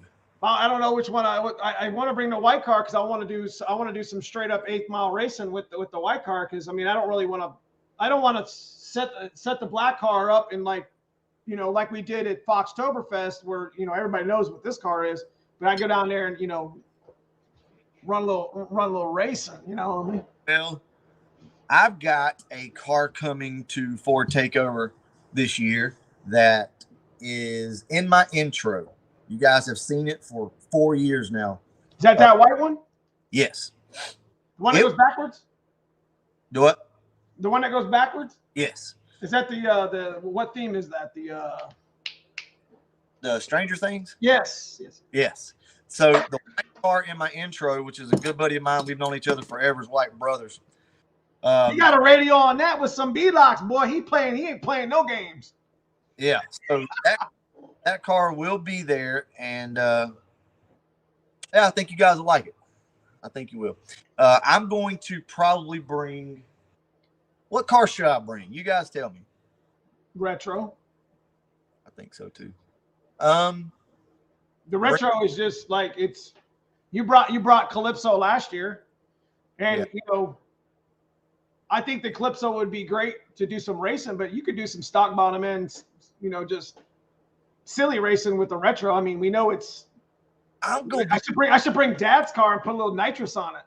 I'm just gonna be real with you, man. I'm trying to do something in the street. Okay. I mean, the hell. What do you mean? I'm trying to do something in the street, man. I ain't really about all that track stuff. I mean, if y'all want to just know why Brutal don't do a lot of track. What'd you say on Friday? I'm just kidding, though. If we do anything in the street, I'm bringing a Calypso, though. I'm not. Okay. Better. It's just better. It runs out better in the street. I do got something, that could make that all happen a little bit better there. What? Oh. So. That's what we need, baby. This is as big as my head, bro. That's what we need. Well, yes, sir. We need that and a fuel system up with it. So I don't know if I got any extra fuel system. I got me old turbos in here. I don't know. We'll figure it out, on what we want to do. But I mean, look, just so you guys know, Foxcast does not advocate street stuff. I shouldn't have said that, but I'm just a street guy, man. So we'll have plenty of time. Listen, we'll have plenty of time to have a little bit of fun down there. And if we have a little bit of fun in a very controlled environment. Brutal. Hey, Harley Davidson says Brutal scared of the track, man. It just don't do nothing for me. I'm just gonna be honest with you guys. I used to live that life. It's great. You went what? You went 8s on your bike, didn't you? 9s or 8s? No. Well, I had a pretty much. You're 8. What am I talking about? Yeah, I ran 570s, just bone stock, pretty much with just an. That's a sub 8. That's a sub 9 second pass. Foot shifting at bike and all. I know the track, guys. I'm not as fast as Neo or anything like that, but I know the track. That's not the point. My heart's in the street. Okay, that's just all there is to it. I'm a street racer. I love it. We don't talk about it a whole lot, but it is what it is. I mean, you guys. Admiral, you coming to Ford takeover or what, Tommy? All right. So Marcus says that he'll repeat the question later. What did you ask, Marcus? Let's go. My bad. I thought it said repent. All right. Here we go. Okay, seriously, I've been having a riding RPM problem. Oh, here we go. Let me show it. Yes. Read that because I seriously have a riding RPM only, a problem only, and I mean only when it's below 50 degrees. I've cleaned the throttle body and put a new shifter cable and throttle cable. I'm completely stumped. A riding RPM problem. Explain what you mean by riding RPM, my man. That could be a ECT or ACT temp sensor or something, man. Like because below 50 degrees is when they really want to act. Yeah, crazy. I mean anything. I mean, you said the way you said it. That's still in what is that? Open loop. Yeah, open loop. I'm trying to find my charger for my phone. It's about to die. You better hurry up. I know. I got. I may have to let me check this video out. Hey, look, right. This would be funny if you just pulled it out. I tell you what, screw it. Y'all can just keep talking. I'll go find the charger. Street down. Okay, so who else we got? We got Foxcast still here in the house. I think Foxcast. Is he out? Running our mouth so much. I know. I sent him a link on email. It'd have been great to have him on a third party up in here. We would have been like, "What's up, dog? High five! High five! High five!" TPS. It could be. Yeah, look, guys. We will get to the track on the car. At just. I'm on you, Kiss boys. Come on, bro. Come on. but we will get to the track eventually. I don't know how to say it. How can I say this? Because you do understand this, Neo, and a lot of other people do too. I love to race, but I'm trying to stay away from it because you want to talk about a rabbit hole. That's a whole nother rabbit hole when you start going to the track. And I know it's like a drug, and I know one sip and I'll be back addicted again. And we talk about that on the phone all the time. I'm like, look, I can't do it right now. I just can't. It's I did it with my black car. I've done it with my white car. You know, it was kind of the motivating factor to even bring this exact content to the tube. I was just like, man, if anybody had fell down that shit twice, it me. I mean, you would think at one point I'd have learned my lesson the first time. Well, and you know what I'm talking about because you're kind of incognito over there with the retro going down the foxhole again. Yeah, pretty much. But that's all right because you can relate a lot of your stock bottom end stuff because you got your heads and cylinder heads, and you know you got your intake, and you got this supercharger, but it's still stock bottom end, and that's still a T5. Am I right?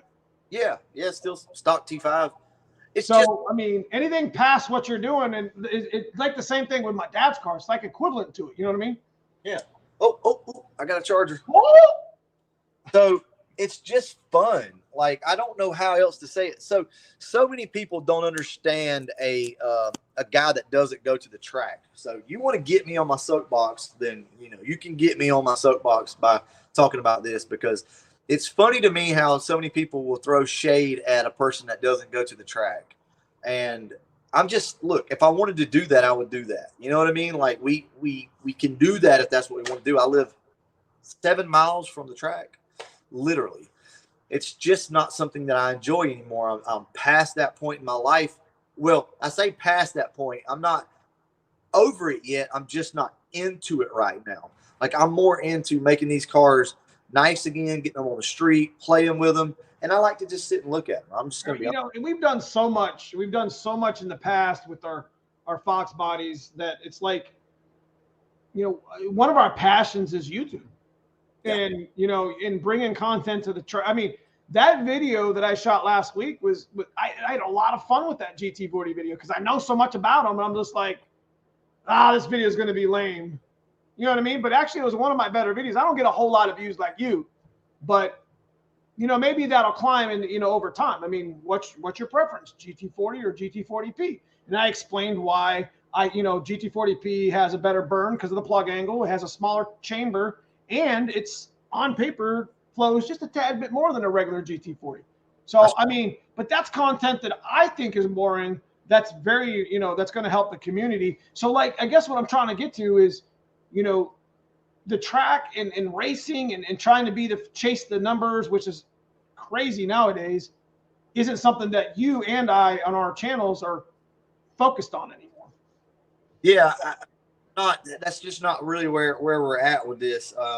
You know, it's like we talk about all the time. We're trying to build a community.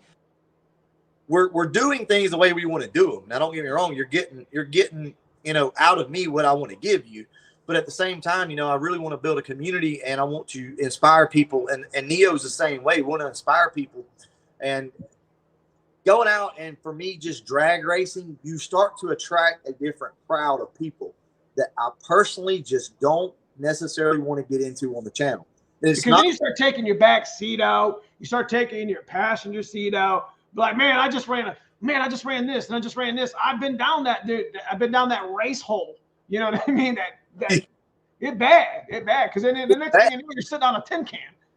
Yeah, and you get the crowd, the know-it-alls that come over to your channel, and all they want to see you do, they want to compare what they're doing with what you're doing, and you're not doing enough, and this and that. Guys, that is just not what it's all about, okay? I really just want to have fun and enjoy these cars and inspire people to keep them on the road. You know what you want to. And let me shout him out, man. 5-0 Tussin, dude. Look what he's doing on his channel. He's having an absolute blast on his channel. He's out there, you know, him and his group of people down there in Florida. They're just they love to race, and that's the cool videos that you're going to see from him. Yes. And I love watching that stuff because it brings me back, man. I mean, he has a great time. Man, what It's Rod, inspiring. yeah, what he's doing is perfect because he doesn't get caught up in what people say about him. He doesn't care about any of that crap. He does what he wants to do, and that's that. And I absolutely love it. That's hard for us to do when That's you're right. in a community like this because you don't want the trolls to come in and take over, as I like to say. Right. Who gives a crap about what random fools think on the internet, particularly when they're already done with their own share of racing? Yeah, that's right. Ryan O'Shea takes too much time to get into the track racing for me. Family responsibilities and work. That's exactly it. I can tell you, knowing Nakia as long as I have, that he's a very, very work-related and family-oriented person. So, I mean, track isn't something he's going to cut that time away from. That's right. But look, now, please, nobody misunderstand. I'm not throwing shade at Nick. I respect what he does, and he loves what. My thing is do what you love, right? And right now, my heart's just not in it, and I feel like people want to try to force you to do that, and you're not going to force me to do it. You know, I'm me. I'm the real me, and a lot of people don't like it, I guess. But hey, I'm going to continue to do it. So. Yeah, you know what? And that's exactly why. Let me tell you what. That's exactly why I had such a great time down at Foxtoberfest because, like, I was around 800 Foxbodies, and I was able to go out on the street and have a little bit of tomfoolery with my man Hanlon. We got chased by some Terminators because they had their own little thing going on over at the other place. And then me and War Admiral and Foxy Brown were up there ripping up past, the Z-Max. I mean, there was a straightaway, bruh, there was this straightaway that, you know what I'm saying? Like right in front of Z-Max. It's almost like you have to give it boost, bro. You just got to get into it. I mean, it's exactly. Well, that's like up there at Ford Takeover. Coming back from the track, there's like some really good spots, man, where you just like you gotta hit it. Send it. You gotta hit it. I mean, you turn your hat backwards, cat. You know what I mean? Bro, you get my hat. Hey, what you got? What's where this? Where my signed white hat at, bro? That's what I'm talking about. Ooh, baby. Did the hat go backwards? Hey, me and Neo got something for y'all. Got something for him, don't we, Neo? What's that? You know. We talked about it. What, the hats? The hats, bro. Man. Oh, the Illuminati hat? No. That's Neo's lost on this one. What'd I do? Remember our video we were talking I'm bald. I'm not lost. No, the video we were going to do. We're going to roll up with our hats. Oh, yeah. What was that one channel you had? Got me all inspired, homeboy. Yeah. I'm getting out the car. I'm pointing at you. Foxcast is over there laughing with his coyotes like this. It's gonna be great, dude. It's gonna be great. You're gonna shoot that, right? We're gonna shoot it. You're gonna shoot it because it's gonna be awesome. We'll do it. We'll do it at Ford Takeover. That's what I'm saying. We have to because that's the only event you're gonna be able to go to this year. Yeah, I know. Unfortunately. Yeah, we're gonna have fun with it, man. No, hey, look, I'm going down early. I'm just letting you know. Patty melt. Patty melt? Yeah, where's my patty melt? You hungry, ain't you? I'm hungry. Well, he's about to start gnawing on that couch behind him. About that. We got a patty melt coming. All right, so what's another good something other we could talk? What do you got? See you, Superfly. Go watch some football, my man. So, anyways, Ford Takeover. We got. I'm trying to think of the sponsors. I wish Caleb would have popped in. Let me just explain something to the community real quick. Like, he doesn't ask us to shout this out. This is Caleb and me, Caleb and Brutal. We talk quite often, and it's an event that Caleb works extremely hard on. And I'm definitely. I mean, if I could get into some sort of sponsorship with it, whatever. I know B does it. Hanlon's a new sponsor this year, but this is going to be epic, bro. There's going to be vendors. I know Hanlon jumped on board. I know Vengeance jumped on board. I mean, he's got his Detroit speed. He got all those people. I mean, we're coming to make, I don't know how many Foxbodies were last year. Over what, 300? We're trying. I'm gonna be honest with you. I'd be surprised if I didn't see 400 or 500 there. It's gonna be crazy. I got Mustangs because it's a Ford event, right? So it's not just Foxbody. Yeah, it's there was like over 300 something cars last time. it's a good event. Like, if you guys have never been, and I know it's a long trip for a lot of you, but we got guys that come from Michigan and all over. It's how can you explain this event? This is, think about the name of it, right? The name is Ford Takeover, and that's what's happening. You're literally taking over the town of Jackson. There are cars everywhere. There are cars having little like mini meets over here, eating together at Buffalo Wild Wings. There's cars over here. You can go to the track. You can go to the pre-meet. We got wrestling. We got wrestling royalty there. We do. We had Hulk Hogan himself. We had Hulk Hogan in the house. We did. Well, we did. Hey, I tipped that fool and still took a picture with him, man. Hey, man, chocolate starfish and the hot dog flavored water, baby. What? That's what I'm talking about. Mike B in the house with the super chat. I appreciate you, man. Support again. Yes, yeah. That's hey, we're just taking all the super chat and splitting it between me and Brutal. So I do appreciate you guys. Goes to both of our channels. What? I don't know how many times we're going to be able to actually do this though. I know he's busy and I'm busy. Yeah, but it has definitely been fun just chilling and hanging out and talking and stuff. This is what we do. Like, we literally get on the phone and we just always talk for an hour and 11 minutes.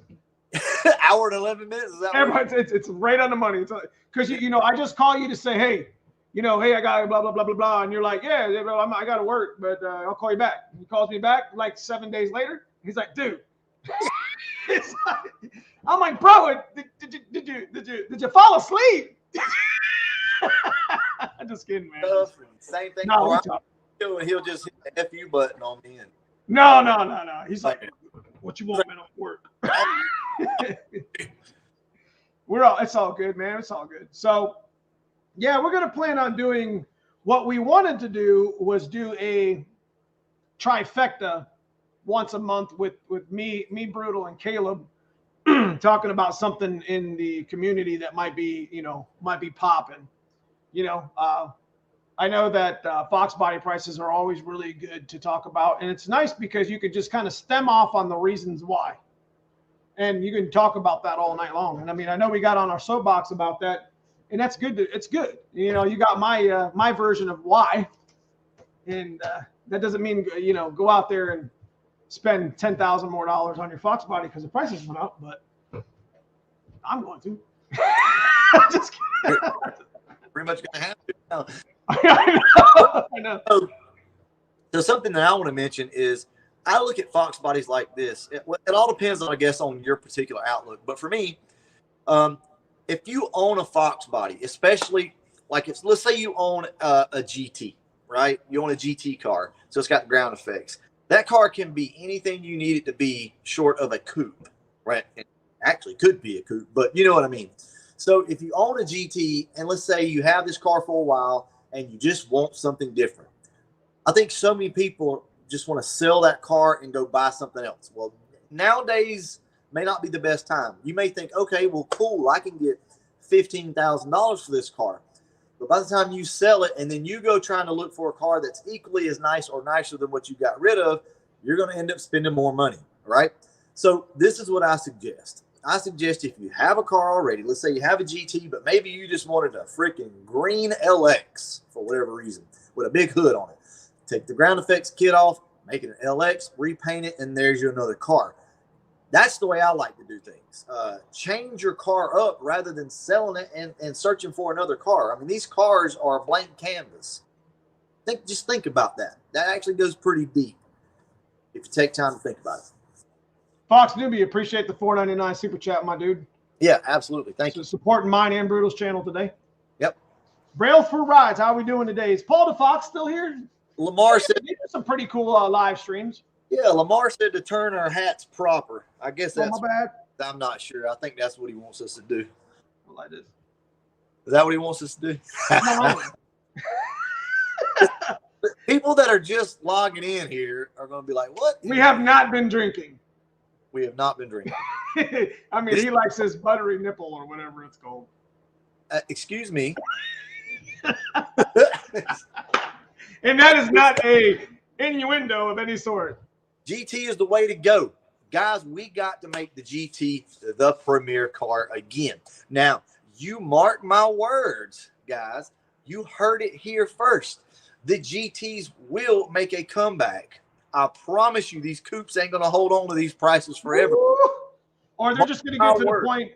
Or they're just going to get to the point where they're just nowhere to be found. That's why GTs will surpass coupes at some point. You take my word for it, and hear me out here.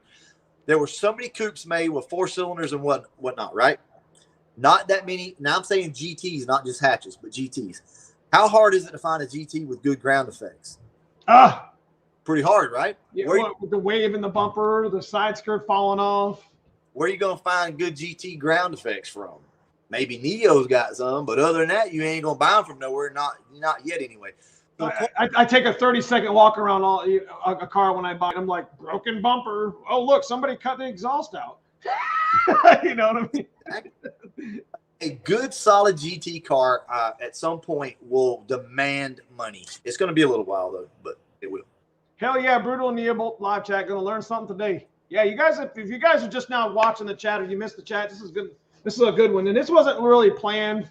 When usually when I see another content creator pop in, this is the first time we've done StreamYard with another person. So it was like new to me. I figured we'd try it. What somebody just say? James Salter says, I'm stripping down a GT for an LX. Don't hate me. What's wrong? Dude, I love that. I love it. And that's the option you have when you own a GT car or an LX car. I'll give you a good example. Let me move the camera over here just for reference, okay? Mm-hmm. This car was an LX car, is an LX car. Okay, so you see, which I mean, most of you guys understand this, but you see what you can actually do with an LX car. You can make it a GT, you can make it a 4i GT car, whatever hatchback design that they made, you can do that with one of these cars. A coupe, it could be a convertible. Because coupes, let's be honest. I mean, convertibles are just pretty much coupes with hard top. Well, they were made like that from the factory. A lot of people don't know that. Yeah, I mean that's pretty much what that is. So I'm not. That's why it's really easy to just take a convertible. I mean, for the most part, take a convertible and put a coupe top on. All the welds are there. All the braces and welding's there. Absolutely. I'm going to do it on a hatchback. It's going to be identified as a coupe hatch. I don't know. Megatron. I don't know. Megatron. Boy, I remember when we sat down and we come up with that. That was awesome. That was you, man. I keep talking about it. I was like, I was just like, what are we going to call it? I mean, I could call it Franken Coupe. I can call it, I don't know. You were like, just call it Megatron. It's been transformed. I'm like, yeah, man. Yeah, for sure. Let's do it. Let's do it. War Admiral, appreciate that, man. Thank you so much. Bama 5-0, he's right down the road from me. Good night, man. So many options with Foxbody. You are correct. You are correct. So if you guys got any questions for us, I know, you guys can fire them off. I mean, you got us both sitting right here. He's over here checking out his compression ratio. Yeah. This thing is fun. So, there's nothing fun about it. It's pretty fun. So, I mean, when they're on a car.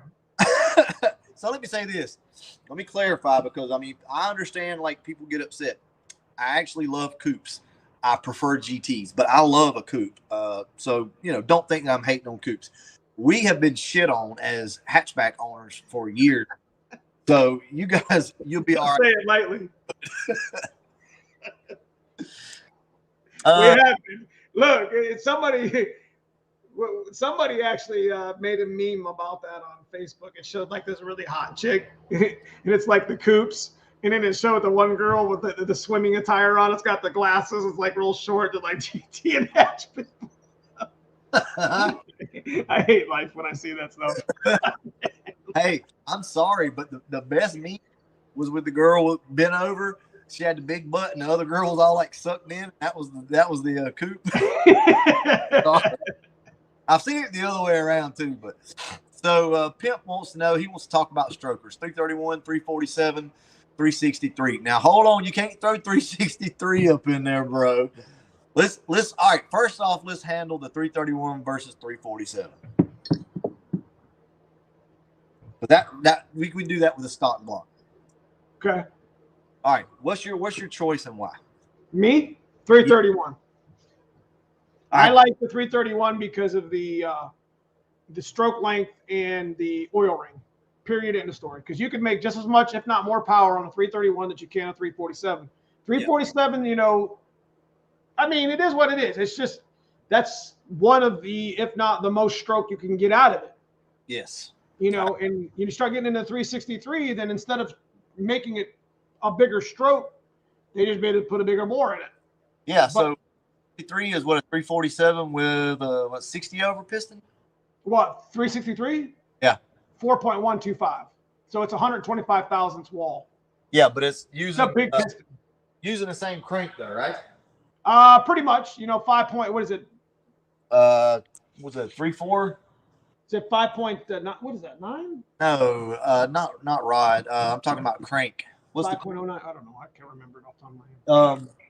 So this is what I'll say about it. That's correct, Harley. I agree. I like a 331 in a stock block. You know, I mean, there's nothing wrong. You got one. You just got one. You just got one, didn't you? What? You just got one too, didn't you? Oh yeah, a 331 over there. You got them both. So it's a 3.4 stroke with a bigger bore.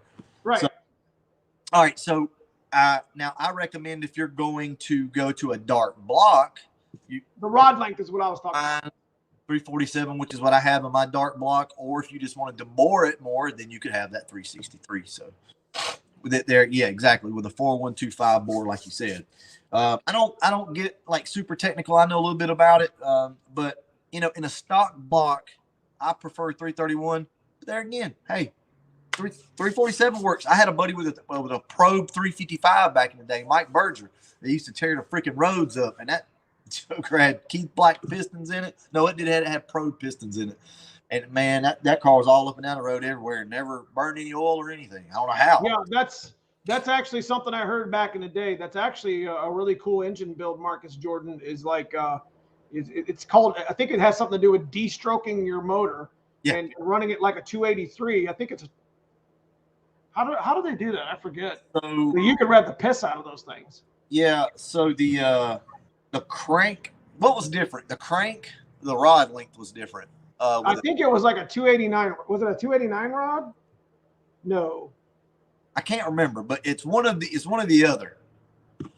Somebody will pipe up here real quick because we actually had a buddy that did that years ago, and that is it's like a D-stroke. Yeah, it is. It's a very, very good running little engine too. No, it's a little peppy thing. I mean, it likes to sit at the higher RPMs. And it survives because it doesn't have a lot of stroke there to it.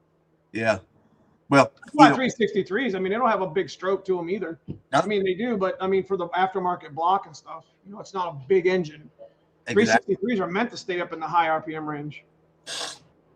Need some heat and Claritin, bro. Dan and got a heated garage. Man, my heaters have sweatbands on them right now. It's like 4 degrees. It's like 7 foot of snow. I can turn the heater on if you want to turn the heater on, but you're not gonna be able to hear me. And yes, yeah, where's the squirrels at, bro? They're probably throwing acorns on somebody's house. I don't know, but they're here. Valve cover crankcase breather on an EFI car. Sure. Yeah. Both sides. Yeah, it's all about it comes down to unmetered air. That's the whole argument that everybody always gets into. As long as you don't have unmetered air, you can do whatever the hell you want to with it. You can put 12 of them in there if you want to. Mark my words. I think NA builds are going to make a huge resurgence. Sure. Like, yeah, I mean, the cam technology and where we are these days, these cars can be pretty radical, can make some really good power and still be pretty damn drivable. So, yeah, right. I agree with that. Because we were based – back in the day, it was like a carbureted setup. If you wanted to get super rowdy with an NA setup, you had to go carbureted. But nowadays, you can do that with our fuel injection. So, yeah, I agree with that. Brutal's not using the cold weather. Brother, I promise you, I don't know where y'all are from, but you don't want to be down here in the deep, deep, dirty South when it's like 20-something degrees because it is cold. Y'all still got mosquitoes. It is wet and cold stuff down here. And I have no heat in here right now. Like, literally, listen. Like, that's the outside. Yeah, you ain't got no kind of insulation. Boy, go to Home Depot and get your card on. Why? Well, I come out to the shop. I come out here to work. I don't come out here to hang out, although I got a couch and it looks like that's what I'm doing. Yeah, I was just about to say, bro. You got a couch and a half-built car in front of it. Look, the wife Perfect. rid of the couch, so she's like, just put it out there in the shop. So, like, me and the girls, we sit out here and watch TV sometimes. But typically, I come out here to do work. I don't come out here. That looks like a little daycare action right there. Got Daddy daycare, baby. I don't know what to say. Daddy daycare right there. We watching Bluey up here on the TV. That's what I'm talking about. You're talking, hey, look, whatever keeps them distracted while you put your carburetor on. Why are you tripping on my carburetor, bro? No, man, I ain't tripping. You didn't want to change. I wanted you to put that other one on there. I thought that thing was going to blow off the top. Do you see what we got? Hey, you fired that up right now. We got to, I will. Y'all want to see him fire that up right now? I mean, Boy, I don't know how much battery he's got left. I don't know. Let's see. All right, this will be live. Y'all go ahead and talk amongst yourselves. Look, it's not going to run very long because I will get run out of the neighborhood. This guy... What is it, like 7 o'clock there? Shit, it's like 10 right now. What time is it? I don't know. 9:45, something. Fire that thing up, boy. What? Everybody's like, fire it up. Fire it up. Hashtag let it go. Send it. Uh-oh. You got the big battery out. Is that the rule battery? That's the rule key battery. I don't know that we'll like. Okay, so we need to have an understanding here. Okay. Stipulations. I actually finished. Hey, this ain't gonna melt your. You're gonna lose your hair, bro. Oh, boy. This is not gonna end well. Boy, I'm having a good time now, boy. Well, folks, that's all we got for tonight. Oh, snap, bro. This is not going to end well. Are you sure about this? Well, I don't know. Hold on. Key. This is funny, man. This is funny. Gotta get the key, bro. Oh, that's the key. That's the forged screwdriver of doom. All right, you ready? Yes. It's probably not gonna work.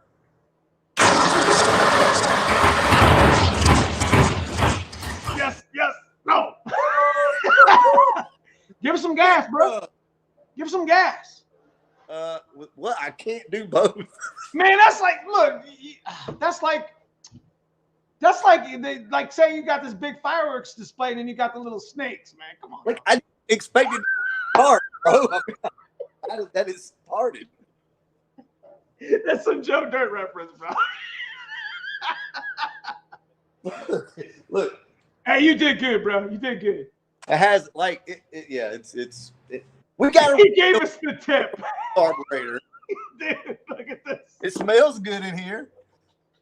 He gave us the tip, just the tip. I promise. Look, it did start, and that's all that matters. That's funny. Wife's out in the tub, guys laying down. I tell you, the problem is gas. Like I got no gas. Hey, look. If that would have fired, what if that would have fired up and ran away from you? Oh, you got the patty melt. Where's it gonna go? It doesn't have a drive shaft in it. Well, I'm just talking about the flames, bro. Oh, hold on. We're at the super. Hold on. You act like I don't have this under control. Oh no. What are you talking about?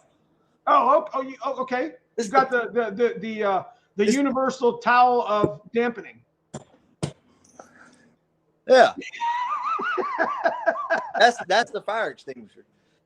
Or dude, that shit was funny, man. Or your underwear or whatever you got, you know. That's whatever you grab first. Whatever. Good, including polo, I don't care what it is. Tommy Hilfiger. That's probably what you wear. You wear Tommy? What? I don't wear no Tommy. I wear Neo Mustangs, bro. That's that. You should probably wear Tommy. I remember wearing Tommy. I had a jacket back in the 80s. Yeah? Did you have any You just dated yourself, homeboy. I did. What's up? What's up, Gucci? No. Gotcha t-shirts. What about them? Gotcha? Yes, you don't even remember Is that. that some New Kids on the Block stuff? Just blow on it. Gotcha. Bit me, baby, one more time. What was that? Brother, say what? What is it? I call it a cooter towel. What do you call it? A what? A cooler towel? No. A cooter towel. What? Well, at least you didn't say the other word. My best live and wow, guys. Do more of this. Y'all have a good night. All right, Mike. Yeah. Good to see you, big dog. Look at this crap. What is that? Hot garbage. Pretty much. Did you pull that out of the trash can? Uh-huh. Or they did. You better be careful. You're gonna eat and get choked up. Yeah, I'd be all right. How you gonna you got your gas soaked rag? All right. That's what you mechanics do. We don't care. Dude, this is car guy shit. I mean, come on. If y'all can't appreciate that. I definitely wiped my hands off and just got them dirtier from grease many times. Like, come on, cousin Paul. We got cousin Paul in the house. He was here. Him and Sandy. They go to bed. They go to bed early. That patty melt's still warm, boy. You can see it. Look. What's the white stuff all over it? I mean, tell me I'm wrong. Bro. Is that egg or something?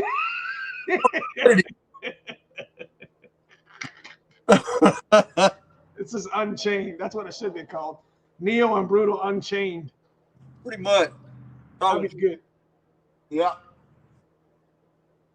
This is what we talk about, man. This is dumb. I mean, we're just silly. You should see us at Ford Takeover. Oh my God, this dude drinks coffee all day long. Amped up. You know, look. Let me. You guys heard of the coffee beans that the monkeys eat and they shit it out like they poop it out? It's a cat, first of all. No, it's monkey. It's a monkey. I thought. Is it a cat? It's a cat. It's cat shit. I figured you would. I thought it was monkey shit. Yeah. And that's the type of stuff. Like, he spends like thousands of dollars on this exotic ass coffee and shit he gets imported in. Spend no thousands of dollars? Shit, I do, don't I? It's not cheap, man. But, like, you know, I'm all into that fitness stuff. And, like, I think coffee is like one of the best antioxidants you could even think. Here we go. Never mind. Never mind. What you laughing at me for? Look. I do like some good coffee. That Green Mountain, those little Keurig things, I do like that. So I feel you, bro. You steal them. You steal them from the foyer of your job. No, seriously, I do enjoy some good coffee. But all right, so if anybody got something, I mean, we still talk about Foxbody. So if you guys got questions, just hit us up with it. We're just kind of in. We're punch drunk on some fun. Pretty much. He about to choke on that thing though. It's dry. It's something. It's very dry. Go drink that gasoline. It probably tastes better. What you got there, bro? What's in that container right there, son? Anybody know? Drink. Fanta. No, dude. Sonic. You can tell you have to go eat fast food. Man, we ain't got no Sonic where we're at. That sucks. Smitty's Bad said sweet tea and boiled peanuts. Neil, you don't know nothing about that. I don't know nothing about that. You eat boiled peanuts, Neil? What the heck? No. What are you talking about? No. Come on, man. Cherry limeade. There you go. See? Kool-Aid. Here we go. Somebody with the name Fat in their name, they know. They know. You know, Slowpot says drink. He said anybody with the name Fat in their name. That's messed up. You gotta know that. He's a good dude, man. You better leave him alone. You gotta be somewhere if you put that in your name. Like if you put that down. I'm trying to fast for blood tests. These guys eating. He's got a monkey for his. Look at, he's got a monkey for his. It's like little. We just talking about monkey poop, bro. Boiled peanuts. What's wrong with you, son? You got boiled peanuts in that thing right now? For real, you never had boiled peanuts? No. All right, look. What's the relevance? We're gonna get you some peanuts that have been boiled. For what though? I mean, it's just good, man. Like, we're gonna get you some boiled peanuts in Tennessee. All right. And I'm gonna make you drink my cat shit coffee. No, I don't actually buy that stuff. I'll drink your cat shit coffee. I like coffee. You can't make it strong enough for me. Ooh. Is that what you're saying right now? Yeah. Okay. I love it strong. Come on. Look, Look, you're gonna be wrapped around 500 milligrams of caffeine. You'd be like, what? you probably got like pure caffeine you pour in there. So man, I'll tell you what, I can make it nice and Fat Boy's like, I'm fat and proud. Hey, no, you read the one right above it, Neo. Right above it. Broken tool. Peanuts and Coke. You know about that? I do. Oh, okay. I do. Okay. Bro, put your fingernail back up there on the screen. No, the other way. Like, point at it. Boy, you got some Dracula. You got some Dracula fingernail. Man, that's not. This is a kid's show, man. Come on. That was my finger, bro. All right. I'm just kidding. Neo needs to try some Cajun boiled nuts. You guys are crazy over here. All jacked up on Mountain Dew. Neo up there munching on some Buckeyes. So? Man, you're Buckeyes. Hey, that fingernail is quite the box opener. That's right. It is. Look, I ain't ashamed of my fingernails. Y'all need to be picking his nose. You know how people say you need to grow some balls? You need to grow some fingernails, guys. I'm telling you. These women got y'all fooled, man. They make y'all think their fingernails are for women. These right here were meant to work. I wonder what they do with theirs. I work with mine. Y'all better grow them. Grow them if you got them. Buckeyes are lucky. Yeah, I used to have some Buckeyes. We used to keep them. Rub on them. Look at that. Neil, you didn't know I know that. Take them Buckeyes and rub them. Yep. I don't eat a lot of them, though. I didn't like them too much. They're not bad, though. I ain't never eaten a Buckeye, but I've carried them around in my pocket. That Black Rifle coffee is good. Black Rifle's pretty tough. It is good. Well, look, I'm going to finish eating my food. I got stuff to do. I ain't got time to talk to you, Neo. That's right. Anybody got anything else they want to talk about real quick? Got a question for me in the channel? I think I'm going to call it there tonight. I had a great time with B over here. We had a blast. Look, guys, just in case you don't know, this is more of what me and him talk about.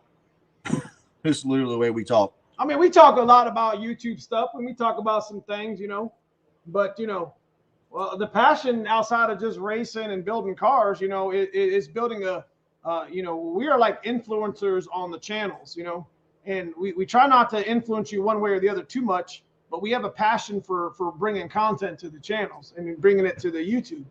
And yeah, I mean, it's fun to do, and it's just different. You know what I mean? It's like it's a different type of competitiveness. But some people get over anxious with the competitiveness. I don't really care. I mean, like, he'll go live and I'll go live at the same time, and it has no disrespect for him or his channel or him to me. No. You only have so much time, and like he says, we work a lot. You only have so much time in the day to be able to do this stuff. Yeah, it's hard to have a full-time job and then come home and go live and everything else, but we manage. We do a good job. Look, guys, we're all like brothers. There's a lot of us. Most all the Foxbody YouTubers, we all know each other. We respect one another, and it's all good. We joke, we cut up, but we all talk. I promise you. In the end, you do. Foxbodies are just a means to bring people together, and it's our passion. You build your car the way you want to build your car. You know what I mean? We sit here and smoke and joke about, you spending money on cars and Foxbody prices, and we don't mean to say any of that stuff to, just to scare you from buying a Foxbody or spending too much on you. Guys, listen, there's so many different ways to make your Fox body fast, to make your Fox body stance, to make your Fox body paint. Matter of fact, Nakia's got, man, we got some fire content from days before of painting and building, and do that shit yourself. You know, don't pay nobody to do it. And we try to influence, like we talk about sponsors, you know, sure, we're going to talk about people like, you know, Handler Motorsports and LMR. And we're going to talk about, you know, naturally, because we've been going to them before they were taking care of us as channels. You know what I mean? Not that LMR takes care of my channel, because they don't, but you get what I'm saying, Nick.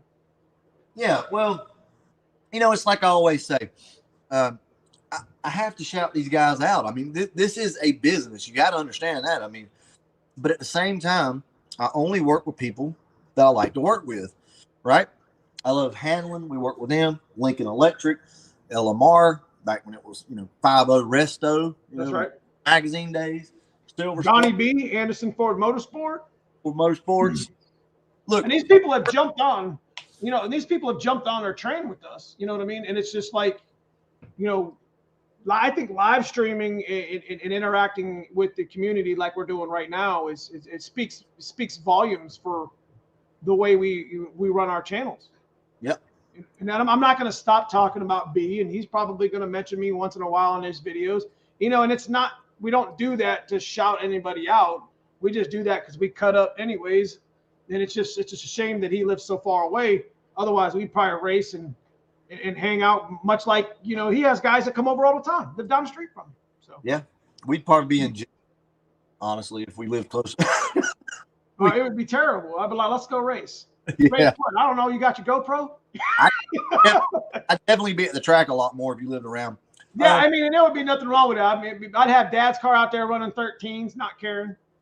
That's fun. That's fun, dude. I'm telling you, I had a blast. Oh my God, that's some of the best racing ever, guys. You get two stock cars out there and start battling it out. Oh, it's so fun. Hey, real quick, like Mike B supposedly has asked this question about 10 times. Who is it? All right, Mike B, it's way on up there. It says, would I be better off buying an aftermarket wiring harness or trying to repair the butchered engine bay harness? Car CFI, but now has a car. If it was a CFI, kill it. It must be an 85. I would probably go with the Terminator X. I mean, if it was an original CFI car, when you start plugging in all those other harnesses, trying to make everything work, you're just going to go right down another rabbit hole. Yep. So you're going to want to get a standalone unit that's going to run its own self, and then you could feed power to the dash harness so you can still run your gauges. You know what I'm saying? Yeah. I mean, I don't know how you feel about that. Well, CFI carbureted car, that's got to be an 84, 85. Early 85 or mid 85 at the latest. Engine bay harness. I'm trying to repair the car was CFI, but now has a carb. So what harness? I guess you're talking about the headlight harness, because that's all you need. You can take an EFI car, unplug the injector harness side of everything, and carburet it. I'm trying to figure out what part of the harness. I guess maybe maybe the headlight and charging system harness, maybe. But you could still run you could still run those with your dash harness as long as you power it. Yeah, I mean, it'll as far as if he's asking does he have to go fuel injection, then he would definitely want to switch over to maybe something standalone instead of trying to make. He's trying to go back. Yeah. Yeah, that's right. Maybe that's what he's asking. I do want to I do want to say something. It's been tugging at my heart. This past week we had I had a Mustang friend unfortunately lose its battle to COVID. And it's the type of guy that you wouldn't think, and I don't talk about stuff like this normally, but you know, I just want to, you know, give a shout out to his family. Jake Warren, he passed away this past week. He was a very avid modular racer, and you'll be missed, Jake. And prayers to your family and friends. And some of my friends may be watching. They're part of the modular crew. You know, I'm sorry to lose you, buddy. Been rough. It's been rough lately, man. Way too many people. Didn't see that one coming. Nah, I've heard more and more and more of it. But sorry to anybody that's lost anybody recently. That's true. That's right. And same to you as well. Yep, I can definitely tell you it's not. We just my mother's celebration of life yesterday. So it's been. You doing all right? Yeah, you know, doing the best you can. You know, you got to realize. You'd be proud of us right now trying to start that 65. You'd be so proud of that 289 right now. Exactly. That was actually kind of part of it. You know, I wanted to get back on that because she was so happy. Like she would sit inside, you know, on Mondays whenever she was over here, and she'd watch me and my dad, you know, work on the car, and she was like, I just love that y'all are back doing stuff. You know, so yeah, she would definitely be proud. But look, guys, and now this is not to sound insensitive or anything like that. I mean, this is my mom. Obviously, you know, I love her more than anything. But there's not a tool in this shop I can use to fix the situation. There's not enough money in the world to bring her back. And as soon as you realize that, you know, you're able to start. You know, you're able to move on a little bit, and move forward. And I have to. So. That's where we're at with this acceptance, and you take the best of somebody and you carry it on. That's how they live on, right? And I'm trying to honor her and do what she would want me to do. We're gonna move forward with the channel. It's gonna be one hell of a year. It's gonna be right like we're doing right now. So I'll let you handle this one right here since you have a little bit more. Can you see it? You see the question? Yeah. You got a little bit more, probably in all of them than I do. Quarter horse, Mega Squirt, or Terminator? Which one do you prefer? Quarter horse if the car already runs and everything seems to be all right. I would just go quarter horse. Mega Squirt's not bad. I actually like the interface on a Mega Squirt. If you can find somebody to tune it, good luck. If you want to tune it yourself, nothing wrong with Mega Squirt. Terminator X, a lot of wiring. I don't think it's necessary for most people, but awesome either way. You can't go wrong with either one. If I had to drop one, though, it'd probably be Mega Squirt just because there's not as much information out there and support nowadays. That's for sure. Good question. I feel the same way. I'm a quarter horse guy. I got a Terminator X sitting over on the shelf that I still ain't put in. If I put it in any car, it'd probably be my dad's car because it's speed density. And I'm not going to mass air convert a speed density right now. I'll just go ahead and do Terminator X because I'm not going to probably put it on my black or my white car. It runs too damn good. Yeah. The red car, the retro, obviously, you know, still has stock harness and all that stuff, and it does great. It actually starts and runs better, idles better, and everything than the Calypso with the Terminator X. So there you go. And the Calypso would be able to run off of that stock A9L, wouldn't it? So, kind of getting towards the end of the stream, guys. I want to let you know that everybody who super chatted, monetized us tonight, we're going to be sharing that with Brutal, so you guys know. We had a great conversation. You know, it's easy to do. I mean, YouTube robs us of 30% of it anyways, but that stuff goes to do things in the channel like the giveaways. And, you know, we really, I think he and I completely killed the Fox Days of Christmas and to bring good content to the channel. I mean, because I know he does the same thing as me. Is every dime that we get from YouTube goes back into the channel. So I want to say thank you to everybody who did. And I want to let you guys know that he also has a channel membership like me. It's the join button on his channel. So if you guys are interested in supporting the channel by a monthly basis, he's got a lot of perks going on. I know he does like 5 days in advance on some of those videos. Man, I'm like 5 hours. I actually just put one out right before you went live. So yeah, we put one out to the members a little early. So yeah, I appreciate that, man. Thanks for the shout out. You know how we do. Thank you all for listening to us ramble and rant tonight. Had a good time. But I think we did have a good time. This is truly who we are. I'm just old right now, so that's why I'm a little jittery. I'm getting a little cold myself. Yeah, it's starting to get a little chilly. But this is truly like who we are and what we talk about, guys. I promise. This has been fun for me to be able to kind of relax and just go off on a tangent, if you will. So played with my My shock here. This guy. I'm trying. This guy. Trying to. What are you doing? What are you doing right now, bro? Are you? Not how you work. Is that like the one like fake way? I was about to do that. All right, y'all. I'm out.